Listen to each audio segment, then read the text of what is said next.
Oh shit. Here we go again.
Alright, now lose it. Go crazy.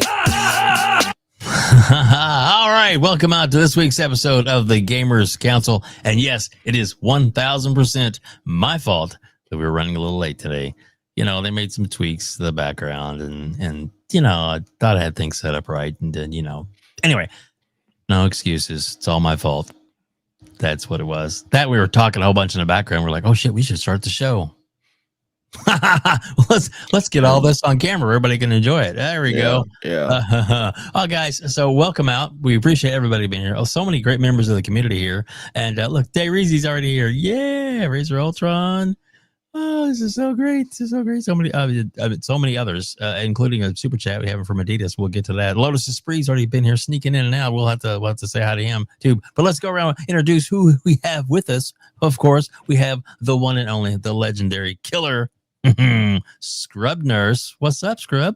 Hey, it's glad to be here. I mean, me and Hargeet, we just running into each other a lot of these weeks, so we just gonna be best friends. I'm glad to be here on another Sunday talking some good games. We got some great topics, so I appreciate everybody being here. Shout out to the replay gang, and let's get into it.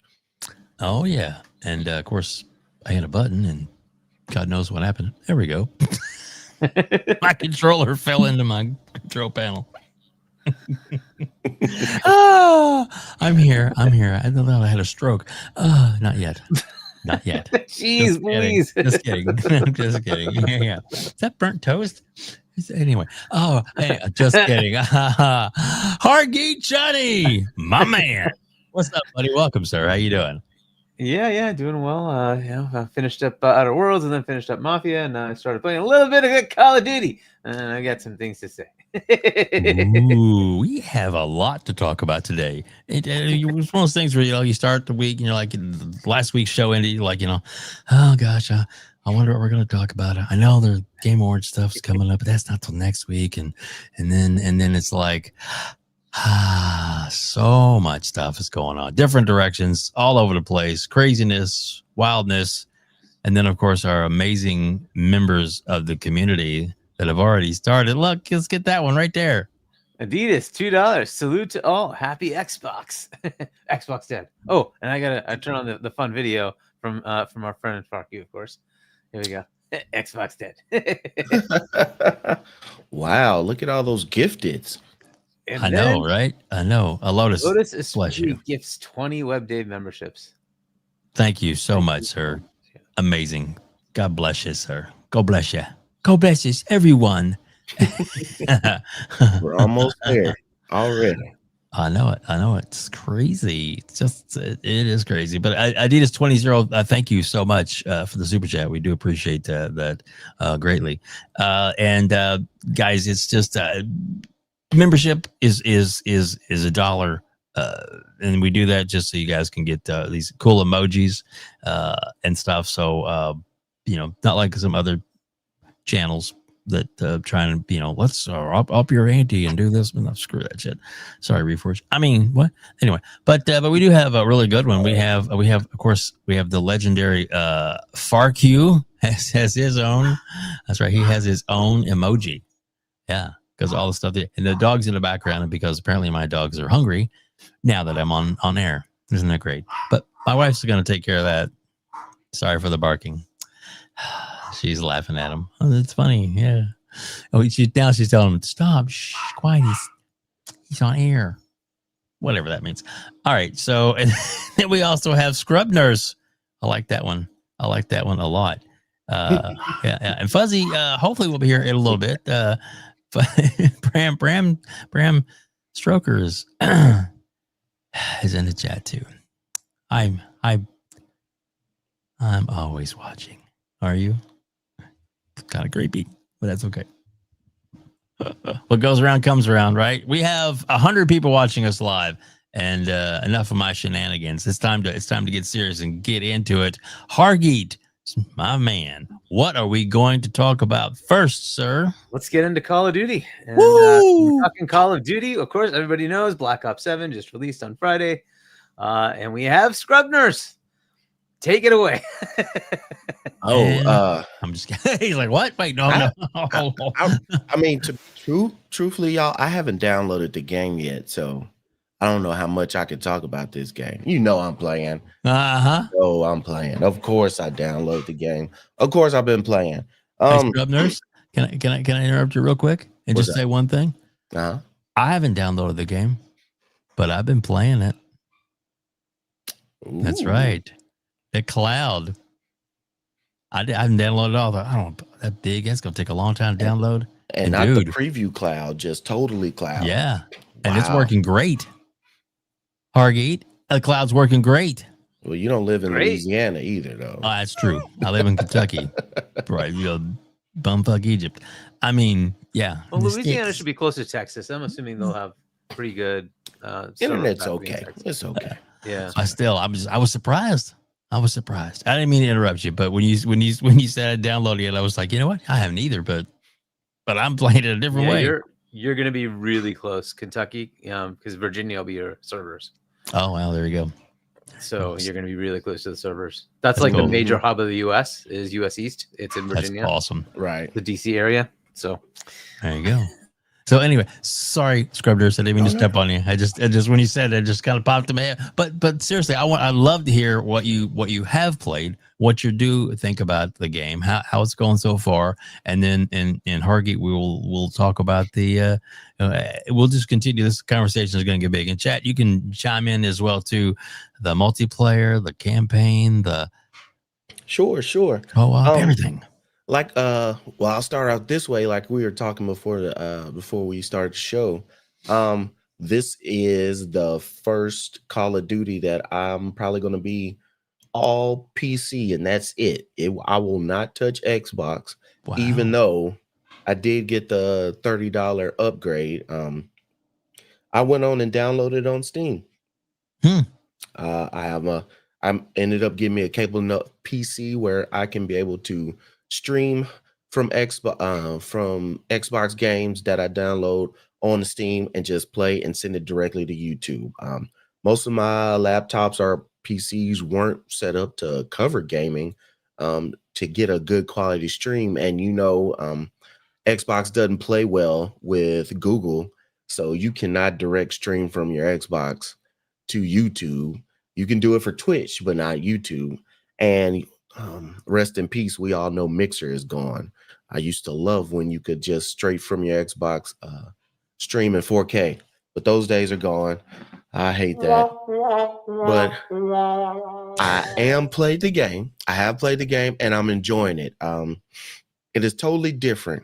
What I will say, it is the first weekend of the game being out, and there's a lot of sweaties in there. A lot of people might not have bought the game yet, so there's a lot of movement whores going around and jumping off of walls and everything, but do not let that distract you. You do not have to do that to play the game and enjoy it.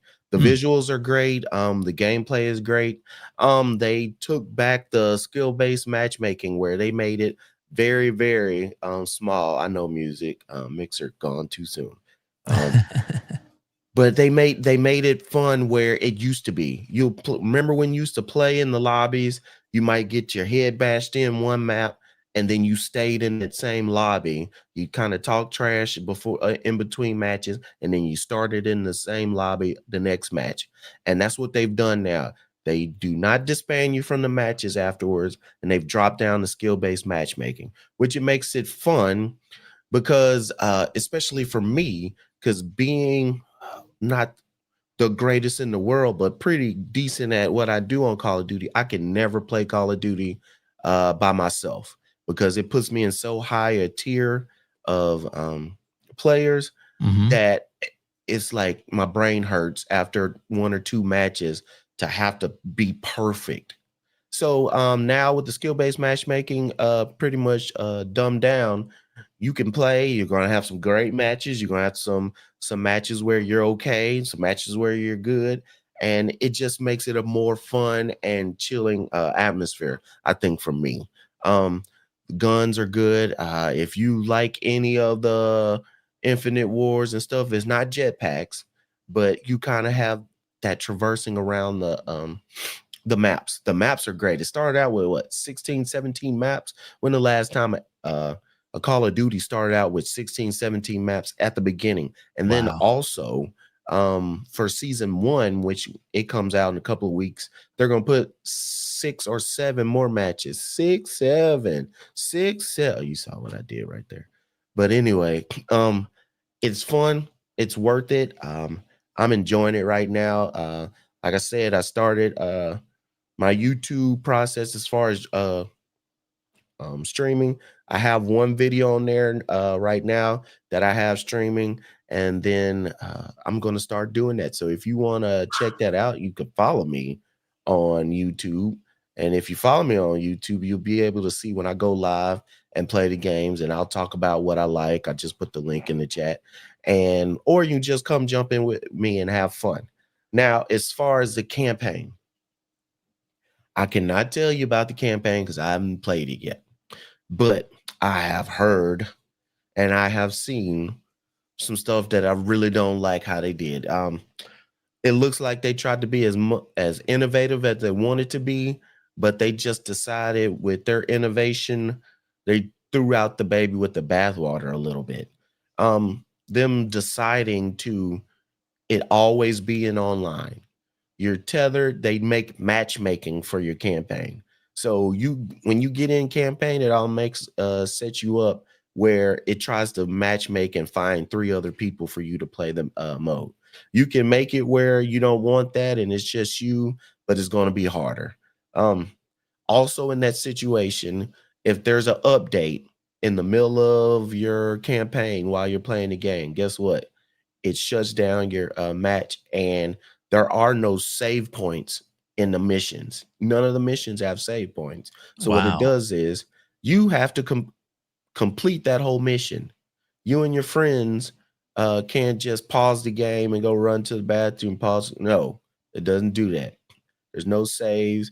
There's no comebacks to a save point. If you start a mission and you want to play the next mission, you have to finish that complete mission. If not, you just start back at the front. So it's I don't know who decided to do that. I know they tried to make it fun where you could play with your friends, but how many times back in the day when you did co-op campaign did you have to not have save points? When you play Gears of War co-op, you had save points.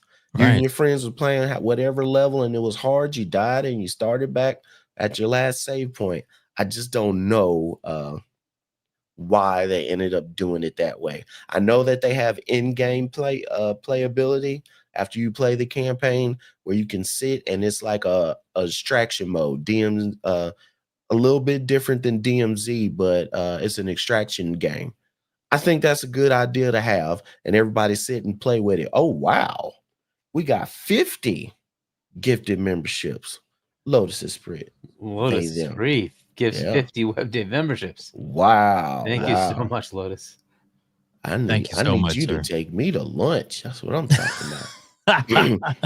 Lotus, you're a gentleman and a scholar. Thank you so much. We appreciate that. But yeah, the game is fun. They, I them. think it's worth it. If you want to play the multiplayer, if you want to end up playing Warzone, that's fine. If you're one of those campaign people and that's all you do is play campaign, I don't know if I can back it and say, go ahead and play it. Now, if you got it on Game Pass, go for it. But if you're a person who doesn't have Game Pass and you're buying it on whatever platform, I really can't advise saying go ahead and spend that money for that campaign. It's kind of disheartening. Like I said, I hadn't played it yet, but some of those things right there kind of make me sour on it. I will get to it at some point. But so far, I'm loving it. I do want to see how this affects Battlefield 6 because the way people have been playing Battlefield 6, they've been playing it like it's Call of Duty. Nobody's been waking everybody up. Nobody's been playing team-based on a lot of these maps and modes. So I want to know after a week or two if people are kind of going back to Call of Duty who are normal Call of Duty people, and then Battlefield people stay there, and then you just have your split thing. Last thing I want to say, for the people, this is how I know. I know that I just got my gaming set up to play PC, and I know I just now started doing PC Steam stuff. You people who use Steam accounts for how a game is good or not, especially between Battlefield and Call of Duty, y'all really got problems because everybody pretty much knows or should know that most people play Call of Duty on PlayStation or Xbox, and then you got some people that play mobile, handhelds, and all that stuff. I have a Steam account, so when I'm playing Call of Duty, it shows a little Steam account on there. I rarely see anybody else from Steam on there. And even before then, when it was PC, it just showed a PC symbol. It didn't show if you were on Steam or whatever other accounts you were playing at. You don't see that much of it. So there's so many PC games out there, but I just don't think using Steam active users or is a good way to say, hey, is Battlefield better than Call of Duty? Or look what Call of Duty's numbers last year versus this year, because not too many people are playing it on Steam. But that's pretty much what I have on Call of Duty. I'm loving it. Like I said, y'all can always hit me up if y'all want to play with me. I'm down for it. I'm not a snob where, oh, I don't play with you. I like to have fun with everybody. I'll even play with somebody like Axel. What's going on? Good to see you. Axel's amazing. He's great people, man. I love it. Yeah, Farq gives another 5 WebDave memberships. Farq, thank you so much. Thank you, Farq. I play with Farq as well. Shout out. He's a good man. Sorry. Go ahead. No, that was it. Yeah. So I only play campaign, and of course, I just downloaded it from Game Pass, and I played it on PC as well. I turned on all the ray tracing and stuff. It's all there. It looks good. It looks nice. That's nice. But that campaign, and all I do is campaign, right? First thing, it starts up in a lobby, and I'm like, what is this? Hold on a second. I just want to play the campaign. Okay, cool. So the first thing I do is say, okay, I want to show up offline because I don't want anybody else like jumping into my game. I just want to play the campaign, right? So fine, I do that. Go in. Oh, somebody has to like is bugging me for something. Okay, let me hit. I can't pause. Okay, well that's great. So let me just quit. Okay, no checkpoints like you were mentioning. So now I have to come back in. I start from the beginning. Okay, now I get partially through and I have to do something else, and I'm like, oh, well, I can't pause. I guess I'm gonna have to quit and do this mission all over again. Yeah, that's exactly right. And like that just really sucks because that's not what I'm used to. I'm used to just being able to say, okay, I made a checkpoint. I'm gonna now just like go. And of course, if you play it on console, you can also just do a quick resume. You can't do this here because you're actively live online playing that mission. It's just why? Why did you? It is not what I wanted. Not smart. It's not smart. What is happening with that? So Otherwise, it's okay. It's so far I've only done like the beginning of the first mission, right? So it's fine. I was trying to figure out the stealth way to do things, and it didn't seem like that was really viable. I got through some area, and then suddenly like it just became a war, and like if I was just kill everybody. But I don't know. So like we'll see how it plays through as it goes on. But this is rather annoying because it means I have to put in chunks of time rather than just being able to do things while there's always distractions, right? And it's like, okay, I can't just like go do something else, come back here because it's live. There's like no way to pause. I'm like, okay, this is stupid. So I'm rather disappointed with that piece of it. But either way, I will try to get through it. I have no idea about the multiplayer because I do not play the multiplayer. So I'm sure it's good. I'm sure it's great. The question of Battlefield versus this, I don't think Battlefield's the one you should worry about. When I saw on Friday night this was out, right? I looked at my friends list. It wasn't Battlefield. It was Arc Raiders. Yes. Arc Raiders was everywhere. Yep. I'm like, oh, brand new Call of Duty and nobody's turned it on. Nobody. It was Arc Raiders. I'm like, okay. So the game that they need to watch for is Arc Raiders. And it's not even like because they specifically are the same kind of genre of game. It doesn't even matter. It's time. It takes eyeballs. What's taking up the time? Right. And it's Arc Raiders. So today I did notice some people are playing Call of Duty, but that's the big question. Arc Raiders came in and destroyed all this arena. It just did. And so we'll see what happens because I think that thing is taking up most of the energy. We'll see how it goes. Yeah, I played like I said the multiplayer, not the campaign. Well, I guess you call it the co-op, online co-op, for a little bit, and it was fun. And I did use the stream thing. I played like 30-40 minutes. I didn't have enough time to really get into it at the moment, but I was like, I want to try this. And then when I did, I was like, oh, this is pretty cool. And it was like, and after I got, like first, I guess missions or whatever you were going through, and I'm like, wow, I didn't download this. I didn't, and it was just, but I couldn't tell it from my end. I just didn't know. So that was great. Like I said, I hope the improvements keep happening for everybody who plays games, all across the country, all across the world. They're able to experience the not having to worry about downloading and stuff. Because I mean, I know for a fact that Hargeet has a ton of games, and I bet you got a lot of hard drive stuff downloaded and stuff downloaded to. And if you're like me, it's like, I own a lot of games. Like, well, I can't have every game I own. I can't have downloaded because I don't have the room for it. But there's ones I play more than others, and others I just like, they're there when I want to play them. I just know I could just go download them to me. But it's like, I like having a lot of them just already handy and ready to fire up and ready to go. And now it's like, ooh, well, I don't really necessarily need to waste all my hard drive space for this particular game because it definitely doesn't pool, if it kind of thing. So it's definitely making me look at things a little differently, because I play ESO a lot, and now ESO, I don't necessarily have to have the, 180 something gigabytes downloaded to my hard drive. With all the expansions and everything, I can just it knows what I have, and that makes it available when I'm streaming it. So it's pretty good. This, by the way, sir, this is a fact. It does not. I was expecting my teammates there, right? Because you go in as a squad of 4. Yeah, if you go and solo, there's no you're AI screwed. for your other players, so it's just you. Because even that, usually you're going in as like a team of people, right? And they're there. They're just running as AI, right? Wow. Crazy. It's just you.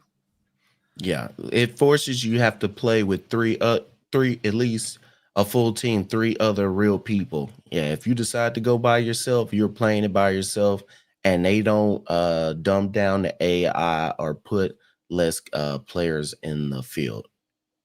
It's the same storyline, but just you. So if you want it real hardcore, just go in there by yourself solo. And you'll see. There you go. What I put up on screen right now. The other part of this is campaign. I don't know if I remember actually setting a difficulty. So I don't know if there is a difficulty setting. Mm. Maybe there is, but I don't remember setting a difficulty. So it may be you're on normal or hard or whatever it is, and you don't get a choice. General Spartan says there's no difficulty setting. So there you go. This is co-op There you campaign, go. by the way. So yes, what I got playing right now. So to get some footage of that, which looks really good. I wish it was my footage. It's not. Oh goodness. Now, if you want to talk about the quality of the story, like I said, I haven't played it.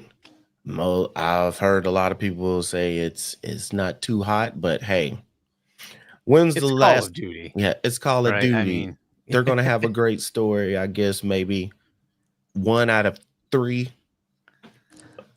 So you might get 1 out of 3 years good. So I hate that, but it is what it is. But if you're a person that likes it multiplayer and you're down to play a multiplayer game, you played Call of Duty before, I think it's don't let the mechanics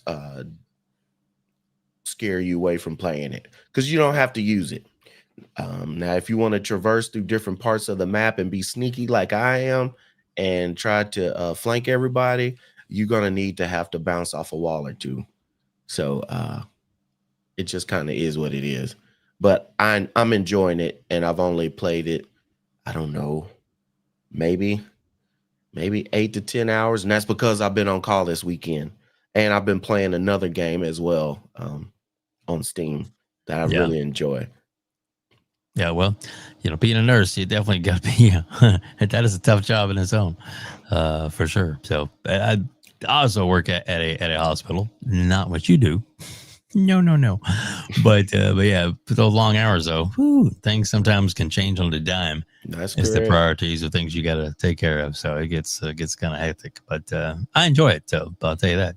But yeah, the game looks great. Looks fantastic. So let's anybody in the chat. I know you guys have some of you been making some comments. Hargeet, if you see any comments that stand out to you and you want to put them up on screen, go right ahead and we can talk about it too. But in the chat, I tend to agree with this too. Go ahead. That's what COD is, right? It's the Michael Bay video games, right? It's just there for action. That's what it is. It's big explosions, big action. That's the whole point. Yeah, but Michael Bay can surprise you, and you could have a Bad Boys 1, and you have a good story, a good buddy cop movie, and all the explosions and the boom boom. So, and I think that's what you have. You got some hit and misses, and some is just all explosion. There you go. There you go. All right. That's not good. What's that? My game bugged out during the tutorial for the new movement, so I have no idea how to do it. Oh, geez. Maybe you can look up a tutorial online. Maybe like there's a YouTube video or something like that shows it. Fuzzy Tomato. The only news, if you played last year, the only difference in movement is you can bounce off a wall. You can run up to a wall, or you can have a wall to the side of you, and you just hit the jump button and move your controller to that wall, whether you're facing it, is behind you, or left or right. Jump in the air toward it, and then when you're on the wall, you hit a button and you can bounce off that wall. And that's pretty much it. Now, these Call of Duty pros that I watch some of their videos, they're ridiculous with it. They found crazy ways of with this movement, but that is not the norm person that you're ever going to run into. I don't think it hurts the game that it's in there. Like I said, you don't have to have fun, but that's the only thing. You can bounce off a wall, not a wall run, but you can walk to a wall and bounce, move it around. There you go. Wow. Crazy. It does, it's a fun game, man, and it's Call of Duty, so we're going to get lots of good gameplay out of it. That's for sure. I guess we probably will touch on some Call of Duty throughout the night. There's some other aspects to it that we can bring up and cross reference, as it were. And I do want to say too, well, Dave, that I still have on my scrubs and I'm drinking, but I'm off the clock. I want to let everybody know I'm off the clock. Just wanted to make that clear. Well, I'll tell you, I'm not drinking, and I'm still on call, and my computer's in the other room. So if I do have to step away for a minute to fix something, as it were, as like they like to call them, make some changes, reorganize some stats, you know about that, then I will excuse myself for the moment to go do that and come back. But for right now, I'm good. Right. Judah Roars says, so like a Gears wall bounce. No, like Gears, you know how you bounce from one wall to one wall because you're ducking and covering. This is actually like you see, remember when you were a little kid and around your house, especially if you had a brick wall house, you would just run up to the wall and just put your foot on the wall and jump off of it. And you just thought it was the greatest thing in the world because you were flying for like a millisecond. This is what it is. That's the kind of wall jumping you have. There you go. There you go.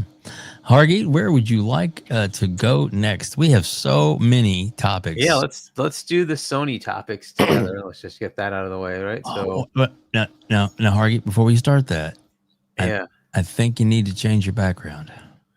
yes, I do. Especially after let's hold on. Let me find this thing here.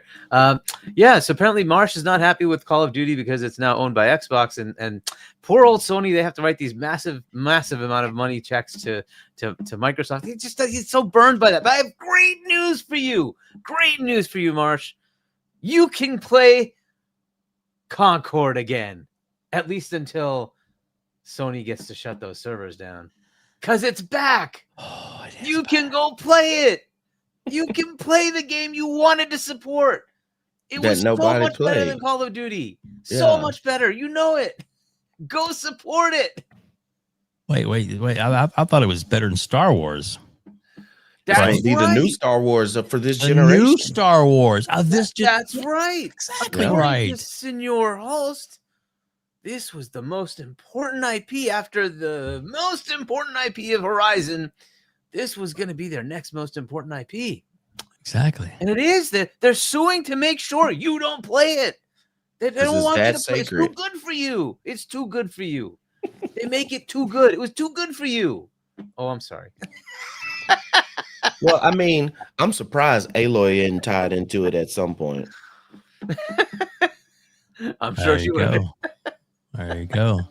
Hargeet, I'll let you read the headlines on that, and then I'll switch over to the actual article real quick.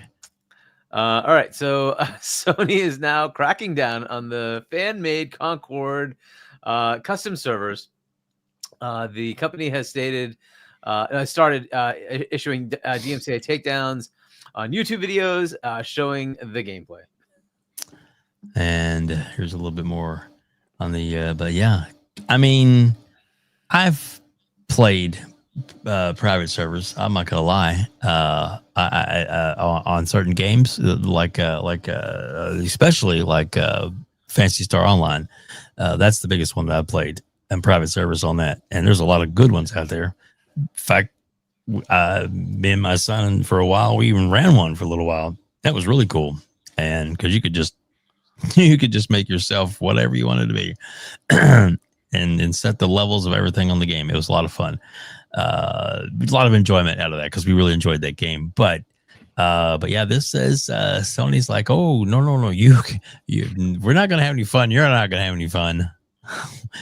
Nobody's gonna get to play this beast. Yeah. And so then yet again, unfortunately.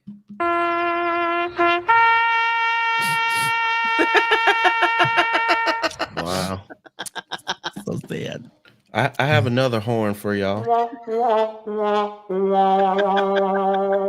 there you go. Poor Concord. Even the fans can't resurrect it. Yeah, exactly. It was just such a sore spot that they do not want you to remember the game. They want to just cut it out and say done. And it's like, okay, how much extra money would you make on it? I understand it's a blot. You don't have servers saved for it and all this other stuff. But I mean, Microsoft Xbox had Redfall, and they still got it up. You can still play it if you want to, but I mean, sometimes a bad game might be something great to somebody later, but they're like, no, we are done.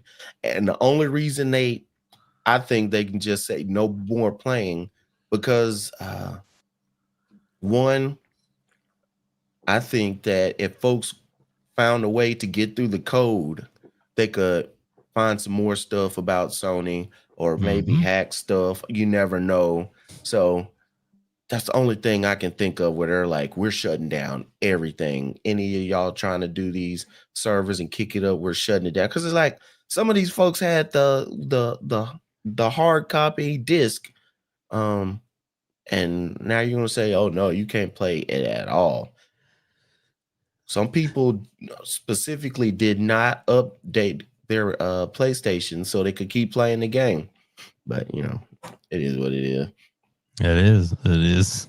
The neuralizer from Men in Black. Pew. Yeah, exactly. Exactly. I like this one. Hey, you can still play Bleeding Edge. You can. Home Stars as well. It's right there for you. Yeah. Yeah. Lots of, of course, I mean, was it the Legend Killer game, Baby Steps? Yeah, that's still. Oh, sorry. I did not realize the game had come out. I had seen so many trailers about it coming out, and I forgot that the game was even out until somebody said it yesterday. Yeah. Yeah. Crazy. Well, yeah. Okay. So Concord fans wanted it back. I know, like some people were bragging about was it the X Vault saying that she's clipped us before, Hargeet. Have you known that? Yeah, what a jerk. But that's fine. It's fine. We're fine here. Yeah, exactly. I mean, because he has to make content of something. Sony giving him no content to give. But just kidding.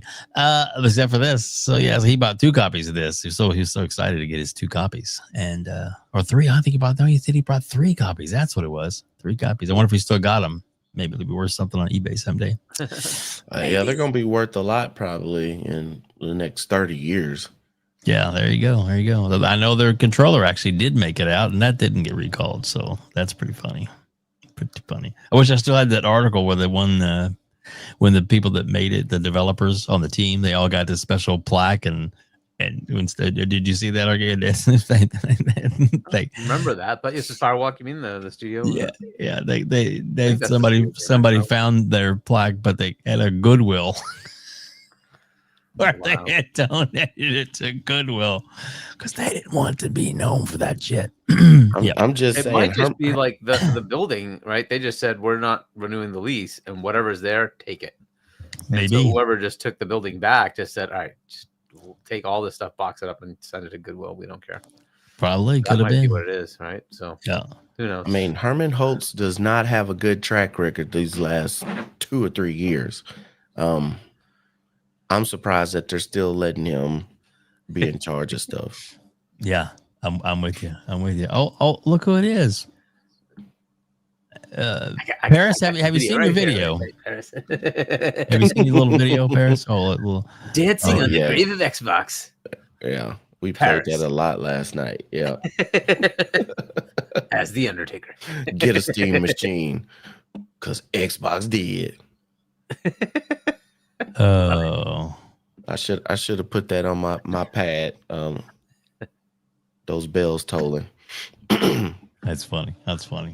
Well, I guess do we want to go there next? Is that where you'd like to go next, Hargeet? So we did Concord. I guess the other one is the new games that were announced by PlayStation. There's also their entire. I don't know. Did we go over the financials? I think that came out recently, right? I don't think we did, but if you have that information, go over that too, right? So let's do it. Looking into all that. So anyway, first, let's just do the financials. The console sales are continuing. They're at 84.2. They took a big hit on Bungie, which we can talk about that in a second. The sales for Ghost of Yotei, 3.3 if memory serves, 3.3 million. Fantastic. trying to think if there's anything else that was big. They increased their profit margin a bit. So the last couple of quarters have been better. Trying to think if there's any other. Oh, like the monthly active users is down quarter to quarter, but it's up from last year to now. So it's this time frame just tends to be a little lower. So that's fine. So it's doing well enough, right? But it's not massively different, but it's it's in the same range. So everything seems to be doing okay over there. They're getting into better shape as they moved away from the many internal projects to go live service. They've been killing that, and they're going back to normal normal game development. But overall, things are looking pretty good over there. They also mentioned that the PS5 is in the middle of its life, which I tend to agree with, because the PS5, even after the PS6 comes out, will continue to sell for a long time. I'm pretty sure it'll keep selling for a while. We have a topic about the Steam machine that's less powerful than the base PS5, right? So, and that's coming out 5 years after the PS5 came out. So it's going to keep going for a while. I don't see why it wouldn't. Is it mid cycle? It might be like even less than mid cycle from my perspective, but and that does not necessitate that the PS6 won't come out sometime sooner. But I think it's got long road ahead of it that it's going to continue to keep selling because it does well enough. Like the games work. So I think we're good there. Is there anything else that was big from the financials? I think that's good. What are your thoughts on those topics? I'll let you go there, Scrubners. What do you think? If that keeps the investors happy, I'm happy for them. They're making money quarter over quarter, year over year. That's the whole reason that they went public. So good for them. As far as sales, I don't see the PlayStation going down in sales because as each year turns over, each new Thanksgiving, Black Friday, and Christmas time, then you would think the numbers for PS5 will go up because you still got a lot of people PlayStation 4, not counting the PlayStation Pro. There's still people PlayStation 4. And you have a lot of these games, especially the multiplayer games, that are still making games for those consoles. So the only way you're going to get people to move is to have these big games that are the newest gen only, which we're gonna have to wait another year because GTA 6 is not coming out till what they said next November, supposedly, if we're lucky. So I don't see any sales moving as far as new sales just moving exponentially until you see that game come out. Hey, you do not want a company to lose money and be done. You don't want Sony to be non-existent because guess what? You already got Nintendo doing and putting out whatever they want to, and they look at you and go, "What are you gonna do? We're Nintendo. We know you're gonna buy it. If we put out a paperclip and put Mario on it, we know you're gonna buy it." So if you have less competition in, that's when you're gonna get the screws turned on you even harder because they know where else you're gonna go. Trust me, if there was no PlayStation, Microsoft and Xbox would be doing a lot worse things than we think that they're doing now. The only reason why a lot of people are mad is because it's not console war stuff and it's not feeding into your console war thing. Everything is starting to go to everywhere. So I'm glad that PlayStation goes. I'm probably buying me one of those PS5 Edge controllers pretty soon. I'm not opposed to buying Sony stuff. I have PlayStations. I have PlayStation games that are still sitting in plastic. I mean, some of my favorite headsets are Sony. So just play what you like. And console warn, it'll be a lot better for you because each company is going to disappoint you and each company does not care about you. So I'm glad that they're getting the money that they need.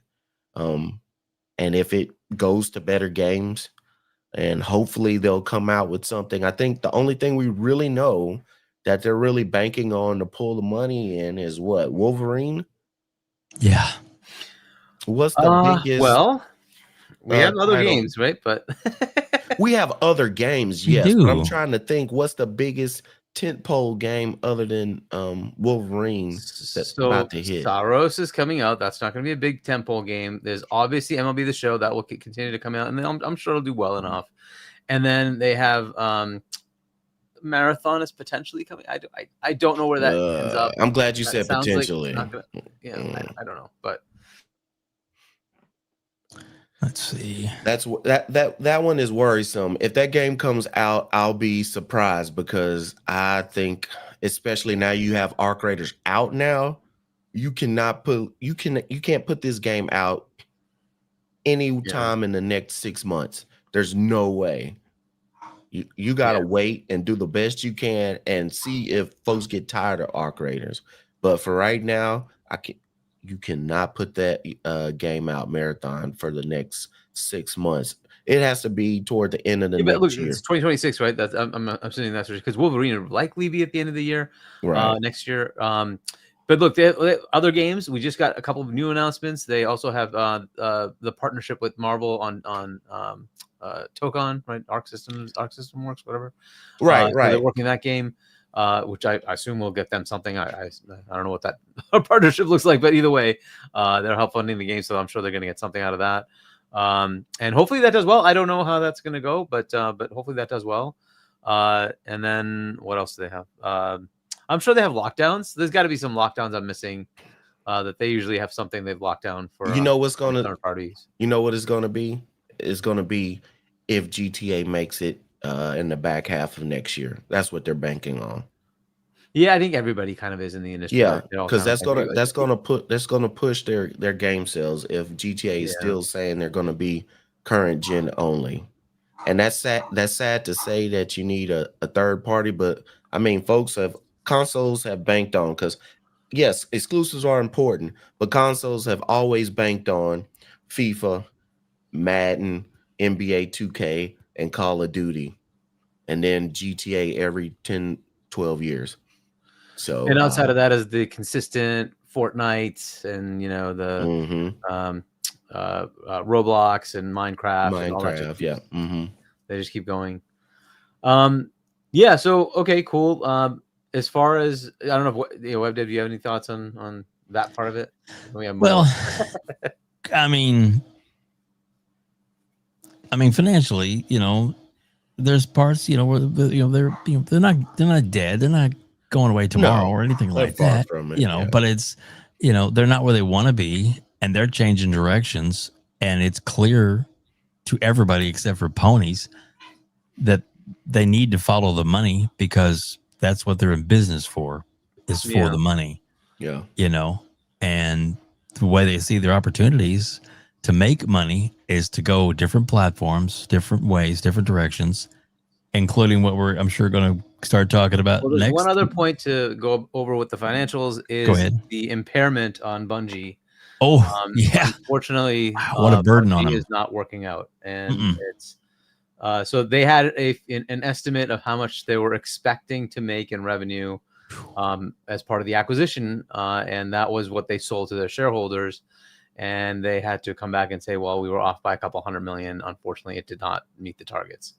And that's Destiny, not Marathon. So Marathon is yet to be figured out. We don't know how that's going to go, but they took a 200+ million loss, as it were, or an impairment, as they called it, on the and it's not a revenue loss. This is just they didn't get the revenue that they were expecting, and because of that, the shareholders will not get the expected return. It is what it is, right? In the case of Microsoft, it was just an asset transfer. They had hundreds of billions in the bank, and they just said, all right, well, let's invest this on buying ZeniMax, and we'll invest this on buying ABK. For them, it's just money that's either earning interest, not actually being utilized directly in earning revenue, right? So for them, it's better to say, let's take that asset and make an asset that can actually just keep generating bottom line revenue for us, right? And that's what they're getting out of it, which is good. That's great. And you look at the equivalent. You had all these stupid statements of how Bungie was going to be better for PlayStation than ABK was for Microsoft. Well, Candy Crush is crushing it. It like like that alone makes the whole ABK thing worth it, As because always, it earns, on its own, it earns like $500 million to $1 billion in profit, not revenue, profit. It's just that ridiculous. Okay, it earns so much money. Like what? That alone just makes it worthwhile. On top of that, you have the rest of all the stuff that ABK brings to the table, right? With World of Warcraft and Call of Duty and Diablo and whatever else is, Overwatch, right? So all that, they're doing much better. They didn't have the meltdown that happened here, right? This was supposed to be the savior of the live service game project, as it were, in PlayStation Studios, right? That was the point of the Bungie acquisition. That did not seem to work out. Most of their live service games failed miserably. They have basically all gone away. The only one that seemed to go anywhere was the one that was not worked on by PlayStation Studios directly. That was Arrowhead with Helldivers 2. Helldivers, that worked, right? That worked fine because there was already an existing IP. People were used to it, and they're like, "Hey, this looks cool. You're basically amping it up. Let's go. Let's play." And PC players flocked to it. Some PlayStation players did as well. They now put it on Xbox. That boosted it as well. That's been a great success for them, right? MLB The Show continues its thing as it keeps expanding platforms. It's getting more players. That's been good for them as well. GT7 just does its normal GT7 things, right? Whatever, right? But they have not really gotten any of these other ones to kind of stick, at least that I can remember. And they have literally one of the worst failures in gaming history with Concord. And that basically had to make them shift directions and figure out what to do next. So Bungie did not help their studios gain anything from my perspective. It basically just told them, whatever you're doing sucks. You need to stop doing it. That's kind of what happened. They canceled a whole bunch of games and they shut down some studios based on that. We still have Fair Games, though the head of that left. I don't know where that game is. Haven't heard it shut down yet, but we'll see what happens, right? And then, what's happening with Marathon. And now you see that like even Bungie does not seem to have, a good strategy as to how they're going to continue. Maybe they pull it off. And good luck to them. I hope they do pull it off, because to me, it's disappointing to see a team that made one of the most iconic franchises in Halo. It looks like it's going to be gone in 5 years. I just can't. Like, I don't know what's left of that. If they can't keep sustaining Destiny and it's not enough money, would they just say, well, Bungie, you're left with a core crew that just keeps Destiny alive and bring in as much profit as you possibly can with the least amount of investment, because your other games are not working. And their investment level is very high in comparison to the rest of their studios. And at some point, the board has to make a decision. And I don't see a good path for them, unfortunately. So that's it's an unfortunate state that they're in. Good luck to them. I actually hope Marathon does well. I hope they can pull it off and they can stick around. But I just think like history just does not seem to be on their side on this. So I mean, what are your thoughts? Scrub, what do you think? That's a good comment right there. You can read that one. That team is Hill Studios. Bungie is only Bungie by name. Yeah, you're right. A lot of the people that really were a part of that, they went off into 343, and then even that has been kind of torn apart as well, right? Over time, that just happens. Mm-hmm. So it is what it is. But yeah, sadness. Yeah, it's go ahead, Scrub. I'll let you. What are your thoughts on it, man? No, that's pretty much it. I kind of said kind of what I thought about it. We're just gonna have to wait and see how these games turn out. But I've said this before on other podcasts. Sony is in the same situation that Xbox was in 2013 to 2015. There's some boo-boos, and along with those boo-boos, we don't have any other games to cover up and play because they're still in production. So we're in a kind of empty void of, oh crap. It takes a long time to turn a aircraft carrier ship around in the water versus a dinghy. When you have a company this big and you spent so much money in the Concorde, just think, you got all this money into Wolverine. You have all this money you put into Marathon, And these were your bigger games that are supposed to come out pretty soon, and they're not there. So you got a lot of revenue that you're banking on that's not there. Your GTA that you might say, oh, it might could save our year because it's coming in the fourth quarter of this fiscal year, first 3 months of next year. Oh, maybe GTA can save us. Guess what? That's not going to be there. So they're going to be in some pain for a while. And if they have the direction to work on it, like they decided to start putting PC games out. They put Helldivers out with PC day and date, and look how well that did. If they decide to change with what the market is showing you, and Xbox has already put you in the blueprint, you might be able to get out of that hole faster. But if you're going to stick to your guns, we're only doing exclusives. Guess what? Exclusive you don't have anymore. Square Enix. And you can't hang on your hat. Oh, we got Final Fantasy or whatever. If you stick to your old models, that it's clear that's not working right now, you're going to be hurting for a longer time. So it's best to just move with where everybody else is moving, and maybe you can right this ship a whole lot quicker. Agreed. But yeah, that Bungie acquisition sure didn't look as good now as it did then, and it's still the Jim Ryan's comment that Bungie is going to be more important than ABK is to Microsoft. Yeah, and it was sad, for his pockets, because he said all of that right before he sold the stock, and so the numbers went up real quick. Dip out. Yep. Mm-hmm.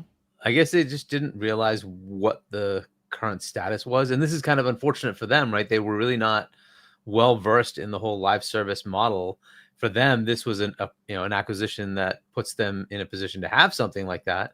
I can't fault them for trying it though, because you want to do that. Microsoft did the same thing when they bought Minecraft. They saw something good and they said, hey, we think this has legs. If we can invest more, we think we're going to get a lot more of it. And that's exactly what they did. They didn't lock it down to any platform. They're like, no, we want to expand it. We want to go everywhere with this. And that's made it much, much bigger. And that's a good thing, right? And so that game got better, and as far as its availability to more players, and it got more legs under it as far as investment. And so it was a good thing for everybody involved. As far as trying to do that with somebody that you don't know how this model works, and you say, I need to get this talent, let me go get it. They could fool you, and unfortunately, that seems to be what happened here. Bungie kind of fooled them, right? Bungie, we hear in the background here that Bungie tried to talk to Microsoft first, and they looked at their books and they're like, "Get out of here!" No, what are you guys doing?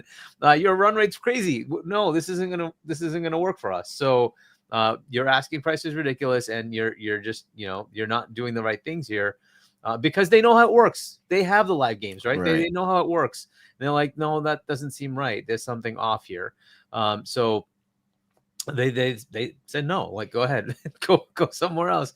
They were able to convince PlayStation, and again, I can't fault them. They don't understand it as much, but they needed it. They needed this. They really needed to go into this direction. Yep, I get it, and it's not a bad move if there wasn't just a misrepresentation, let's say, on the part of Bungie. Oh yeah. So I totally, I thought when they did it, this was great. You own Destiny, that's good.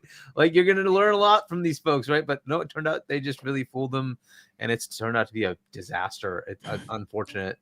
Greatly overpaid. But, it is what it is, and it's not even that. It's just everything else along with it, right? Is correct. All their studios that were doing all these games, they all got canceled. We have no idea if any of those would have worked. Right. It was all based on what Bungie said. Bungie, and you have to give them some cred. They have worked on a live service thing that really kind of went somewhere with Destiny, fine. But ultimately, were they really the true arbiter of what is going to or not work? We never know. There are some odd games that just come out and they just take off. And you're that will never work, but it just works. How did that even happen, right? But it doesn't matter. You have to try, and that's the thing. Right. And I hope they have learned that lesson. And it's not about somebody has the knowledge of what's a live service. It's something gets played, and it's so fun that people want to keep playing it. So you just got to try, and you got to try something with a low cost so that you can try it out and put it in, which is a next topic of what we have coming up. So yeah, exactly. Read Xbox- that comment from Staffo though. Yeah. yeah, quick. PS is arrogant though, but I find it odd that the industry leader isn't actually leading. Yeah, I mean, people say it's leading based on something. I don't. I keep asking, what do they lead? They don't lead in revenue. Name recognition. It's not subscription service. That's Apple. It's not console sales. That's clearly Nintendo. Where do they lead? In power, that's PC. But like, where is it they lead? I'm trying to understand. They have a mind share lead, and I think that's really it. It's just a recognizable. I could say the same thing of McDonald's. They lead. What do they lead though? Is it a value? They're not the top selling, top number of franchisees, right? There's more Subways than there are McDonald's, but everybody just thinks, like, every time you say anything about fast food, you think McDonald's, right? Mm-hmm. So they lead, but do they though? But that's just kind of how it is, right? I don't know. Yeah, but Def Leppard, even console sales, it's not even. It's not true. Because in the same time frame, you're seeing Switch 2 demolish everybody. True. Right? People don't want to count Nintendo when it comes to console sales, and I understand that. They're the granddaddy of this. They're definitely selling the 150 plus million Switch ones. They sold 10.3 million, whatever it is, in like a few months. Like they for Switch 2, they're killing it. They're crazy. So I don't see how we can't say they are the winner in the console race. Right. They obviously are. So. Yep. Thanks, Bunty. Appreciate that comment. Yep. So I don't know. So if we're done with this part of it, then we'll go into the new things that were announced. Two new games. What, new games from Sony? From PlayStation. Wow. Wait, PlayStation games. Yes. Wow. So I can hardly wait to play these on my play. Can you play the trailer for this? Do you have that available? Is that like clickable right there? I don't know if that's the trailer. Nope, that's not it. Let me see. Maybe this is it. But there's a trailer, maybe. Like, I don't know if that's I know there's a trailer. Article and maybe it goes to the trailer. But because this game looks really good. Yeah. Like it's a game designed. It's a Horizon MMO. Horizon's the IP that they're using here. It's NCSoft doing the game though. It's not PlayStation making the game. However, I don't know if PlayStation won't publish it. It might still be PlayStation publishing it. But either way, it is an MMO based on the Horizon world, and it actually looks really good. It's going to be on PC and on mobile, so you'll be able to play it there. However, on PC, it's an odd note, but it's in the Purple launcher, not in Steam. I don't know what's why. Purple. Exactly. Barney. No idea why. I love that color. It's a great color. But it's not coming to Steam, at least for now anyway. But if you watch like the video of it, it is really, really, really nice as far as like the graphics and whatnot. And you can kind of see what the gameplay is. It feels kind of Monster Hunter-y to me, at least. That's what it feels like. But yeah, that's the game. It's not coming to PlayStation. Wait, I'm sorry. So, wait, hold on. Hargeet, wait a minute. Hargeet. Hold the. Who makes this game? Well, it's NCSoft with PlayStation. With right? PlayStation, and this franchise was created for. This is 100% a PlayStation IP. This is their franchise. IP. Cool. Yes. But I mean, my PlayStation 5, right? I can just go buy it, right? Nope. What? No, it will not be. At least at launch, it is not coming to PlayStation 5 or 4. It is PC and mobile, and that is very odd. But you can kind of see the logic here, and I kind of understand it. Fair enough. It just feels a little weird that PlayStation is putting out a massive. Now, if this was all like it looked mobile, like it was very cartoony or whatever, fine. Yeah, this looks like a game you could get on PlayStation 5, right? This looks like a PlayStation 5 type game. Right. So it's very odd to me this isn't coming out. It's got to be some either design limitation or choice. But what we hear is that like the studio had no issue putting it on PS5. It was PlayStation that hadn't given them permission to put it on PS5. So It's crazy. For if I had to, infer something from that, I would just say, okay, look, Concord was a massive failure. If I have to go through all the development costs of making it work on everything, maybe they're like, screw it. Let's put it out on a platform we know it's going to work. PC seems to be the one that has the best chance of making a mobile game, a multiplayer game work, an MMO. Let's try it. Okay, maybe that's their thought process, right? And mobile tends to do well in these worlds too. Let's try that, right? NCSoft can easily put it on all of that, and fine, go ahead, right? We won't bother tuning it to a PlayStation. All right, maybe that's the thought process, right? And with the failures they've had, they're like, we're going to reduce our cost on this. We're going to take less of a chance, right? Because we don't know if it'll work, right? And I hope it does. But it looks kind of cool, right? I hope it does work for them. But that's all I can think of, because otherwise, like, there's really not a good reason not to put it on PlayStation 5, except that they think that it's not going to work over there. And is that based on numbers? They must see metrics of some sort saying it ain't worth it to put it here for now. It's better to let's get it, onto platforms where it might gain its legs and actually get something of value. Fair enough, and that's their choice, right? So, I don't recall a time when they've had a game of this stature that has not come out on their platform. But this is a PlayStation game that is not coming out on PlayStation. Absolutely crazy. So it is a very interesting time. Yeah. There is another game. That one feels like it is appropriate for what it's doing. It's a Ratchet and Clank game. So again, an IP that's now owned by PlayStation. No, I think they've always owned the IP. It was just that Insomniac wasn't owned by them, but now they even own the studio. But Ratchet and Clank, but a mobile only, not even PC. But technically, you can play it on PC because you have an Android emulator built on PC, so you can get the game there. But it is mobile only. But it also looks like a mobile only game, right? When you look at that game, it looks like a mobile only game. It's like, okay, fair enough. Maybe at some point they will port it if it's appropriate to bring it to consoles. But this one, really, I don't see why it wouldn't have been put onto PlayStation 5. It seems like a perfectly good, the MMO, perfectly good PlayStation 5 game. But they must see metrics. They must see something in the metrics that, like, this isn't worth it. Let's just get it out and see what we get. And I applaud that, like, because they were spending hundreds of millions. Like, no, you should spend like tens of millions and see if it works first. If it does, great, then expand. So hopefully that's what they did here. And that makes it so that they can, figure out whether it's going to continue or not. And if it does, cool, let's bring it to other platforms. So I think that's a good thing. Give them a chance to make as much money out of it as possible. But it does tell you that PlayStation's going a different route now. They're going in with the obvious thing of, hey, we need to make money. It's not about, hey, your console war stupidity. This is about making money, period. We have IPs. We want to expand those IPs as much as possible, and we want to make as much money out of it as possible. It's pretty clear that they're done with, like, oh, we have to lock this here and lock this there. And if it's not on PlayStation 5, it'll piss off the little ponies. They don't care. They're looking to make money. That's it. And that's, you should always expect that.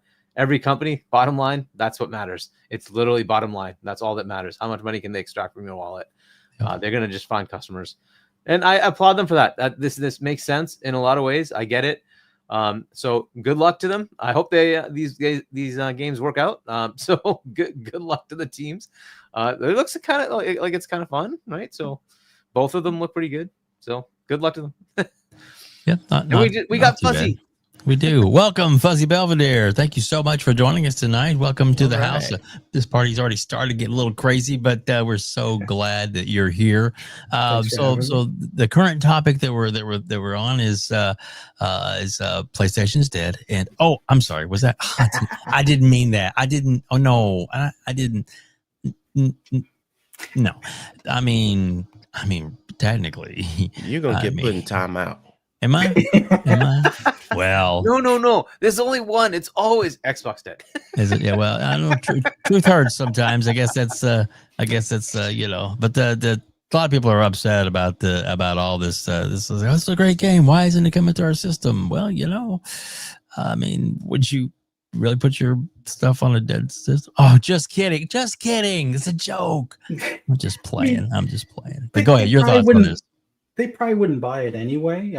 Ratchet and Clank struggled a bit as far as making, what was it, 2 million in sales over a 2 or 3 year period. It took a while, and it took it also being released on Steam to get them over that hump where it's a beloved PlayStation IP, and it just didn't do quite as well as they hoped, much like Astrobot to some extent. But Yes. They have to, like Hargeet said, they have to figure out how to make more money, whether it's through PC ports or mobile ports to PC and to phones and so forth. And if it's not on the PlayStation 5, so be it. This is one of those times, and I was joking with people in party chat earlier today about how it would be great if PlayStation had a browser, not so they could play, Game Pass games, because I would totally do that on my PlayStation, but so they could have access to some of these other games that they don't feel, or that PlayStation doesn't feel necessary to spend the time importing it over. If it's a mobile game, there should be access to it if they should choose, or do like what Microsoft has done and incorporate it in the app. Have it where you click a link and it takes you to that game via the app, and it plays on your phone, or you can screencast it to a monitor or a tablet or whatever you want. It gives PlayStation some options that would probably be a lot cheaper than, doing the whole, deal to port it over. But, I guess they figured, nobody really bought Ratchet and Clank, so buying this bringing this multiplayer probably wouldn't do that much better anyway. Also hearing about the Horizon game, that they're doing kind of the same thing. I still think, and call me crazy for it, I still think if they had focused on making a multiplayer Horizon game that was kind of a reskin or a knockoff of Monster Hunter, they would already have the millions that they're looking for from a games as a service type of deal. I really don't know why they haven't made it where you go out there and hunt the Dinobots kind of thing, but I think that would have probably been their best route as far as a IP that they're still working on. I mean, obviously the factions thing could have worked as well, but just like Hargeet said, they're looking to make money. That's their bottom line. They lost a ton of money with Concord. They lost a ton of money with other canceled games as a service that sure, they could write it off on taxes or counter their profits with that or something, but I think they rather make money than write off money kind of thing. So this is a good way for them to do that as well. So we'll see. There you go. For sure. Scrub Nurse, are you still available? I know you stepped away for just a second. I'm not sure if you're back yet. And if you're not, that's okay. We'll come back to you in just a second. But I do have our good friend who has his own emoji. Well, actually, for emojis, we do have the fuzzy Belvedere emoji. We do have Scrub Nurse emoji. We do have the Hargeet Chani emoji. We do also have even a WEBDAVE emoji. But we do have, and for obvious reasons, we have the Fark you emoji, and it's for things like this that are wonderful. Fark you does for us that just so Nice. That's our thumbnail where he gone in and edited it. Fark you. Look at these handsome devils over here. Scrub Nurse, isn't that a female? Never mind. It doesn't matter.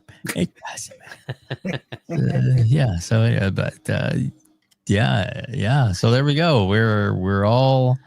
Can you see what Fark you did to a Scrub Nurse? Hey, Oh yeah.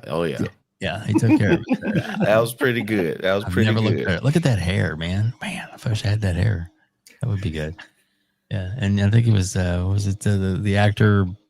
A commercial came up for it, and my wife was walking in the room and she goes, "Hey, isn't that such and such?"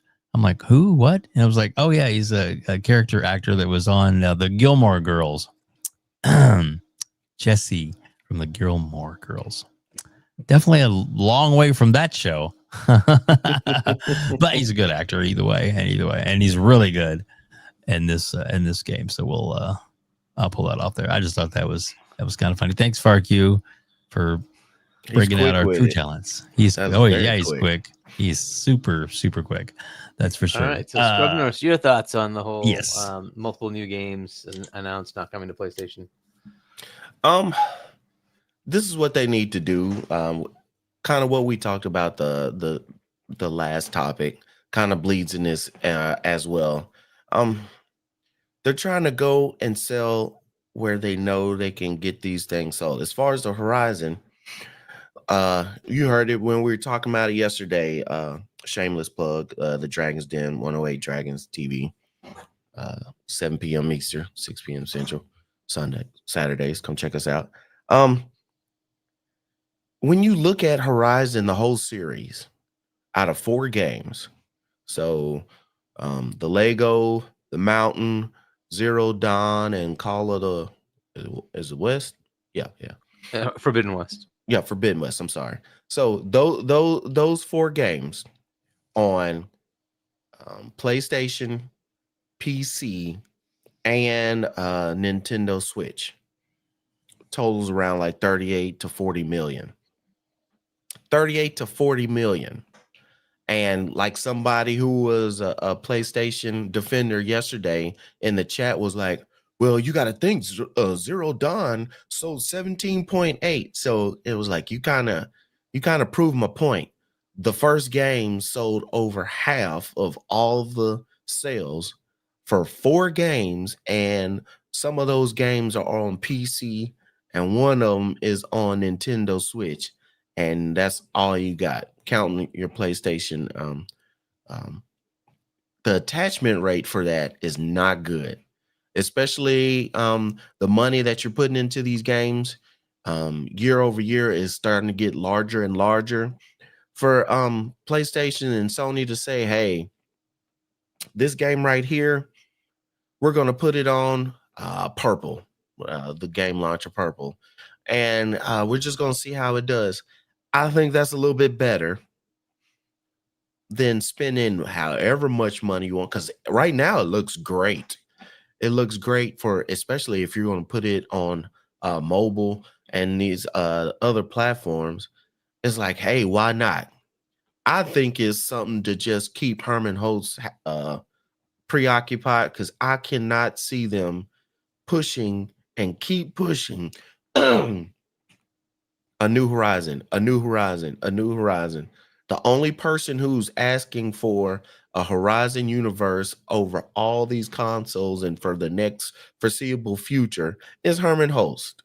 Even folks who are a fan of Horizon games, they are not playing all these games that's coming out.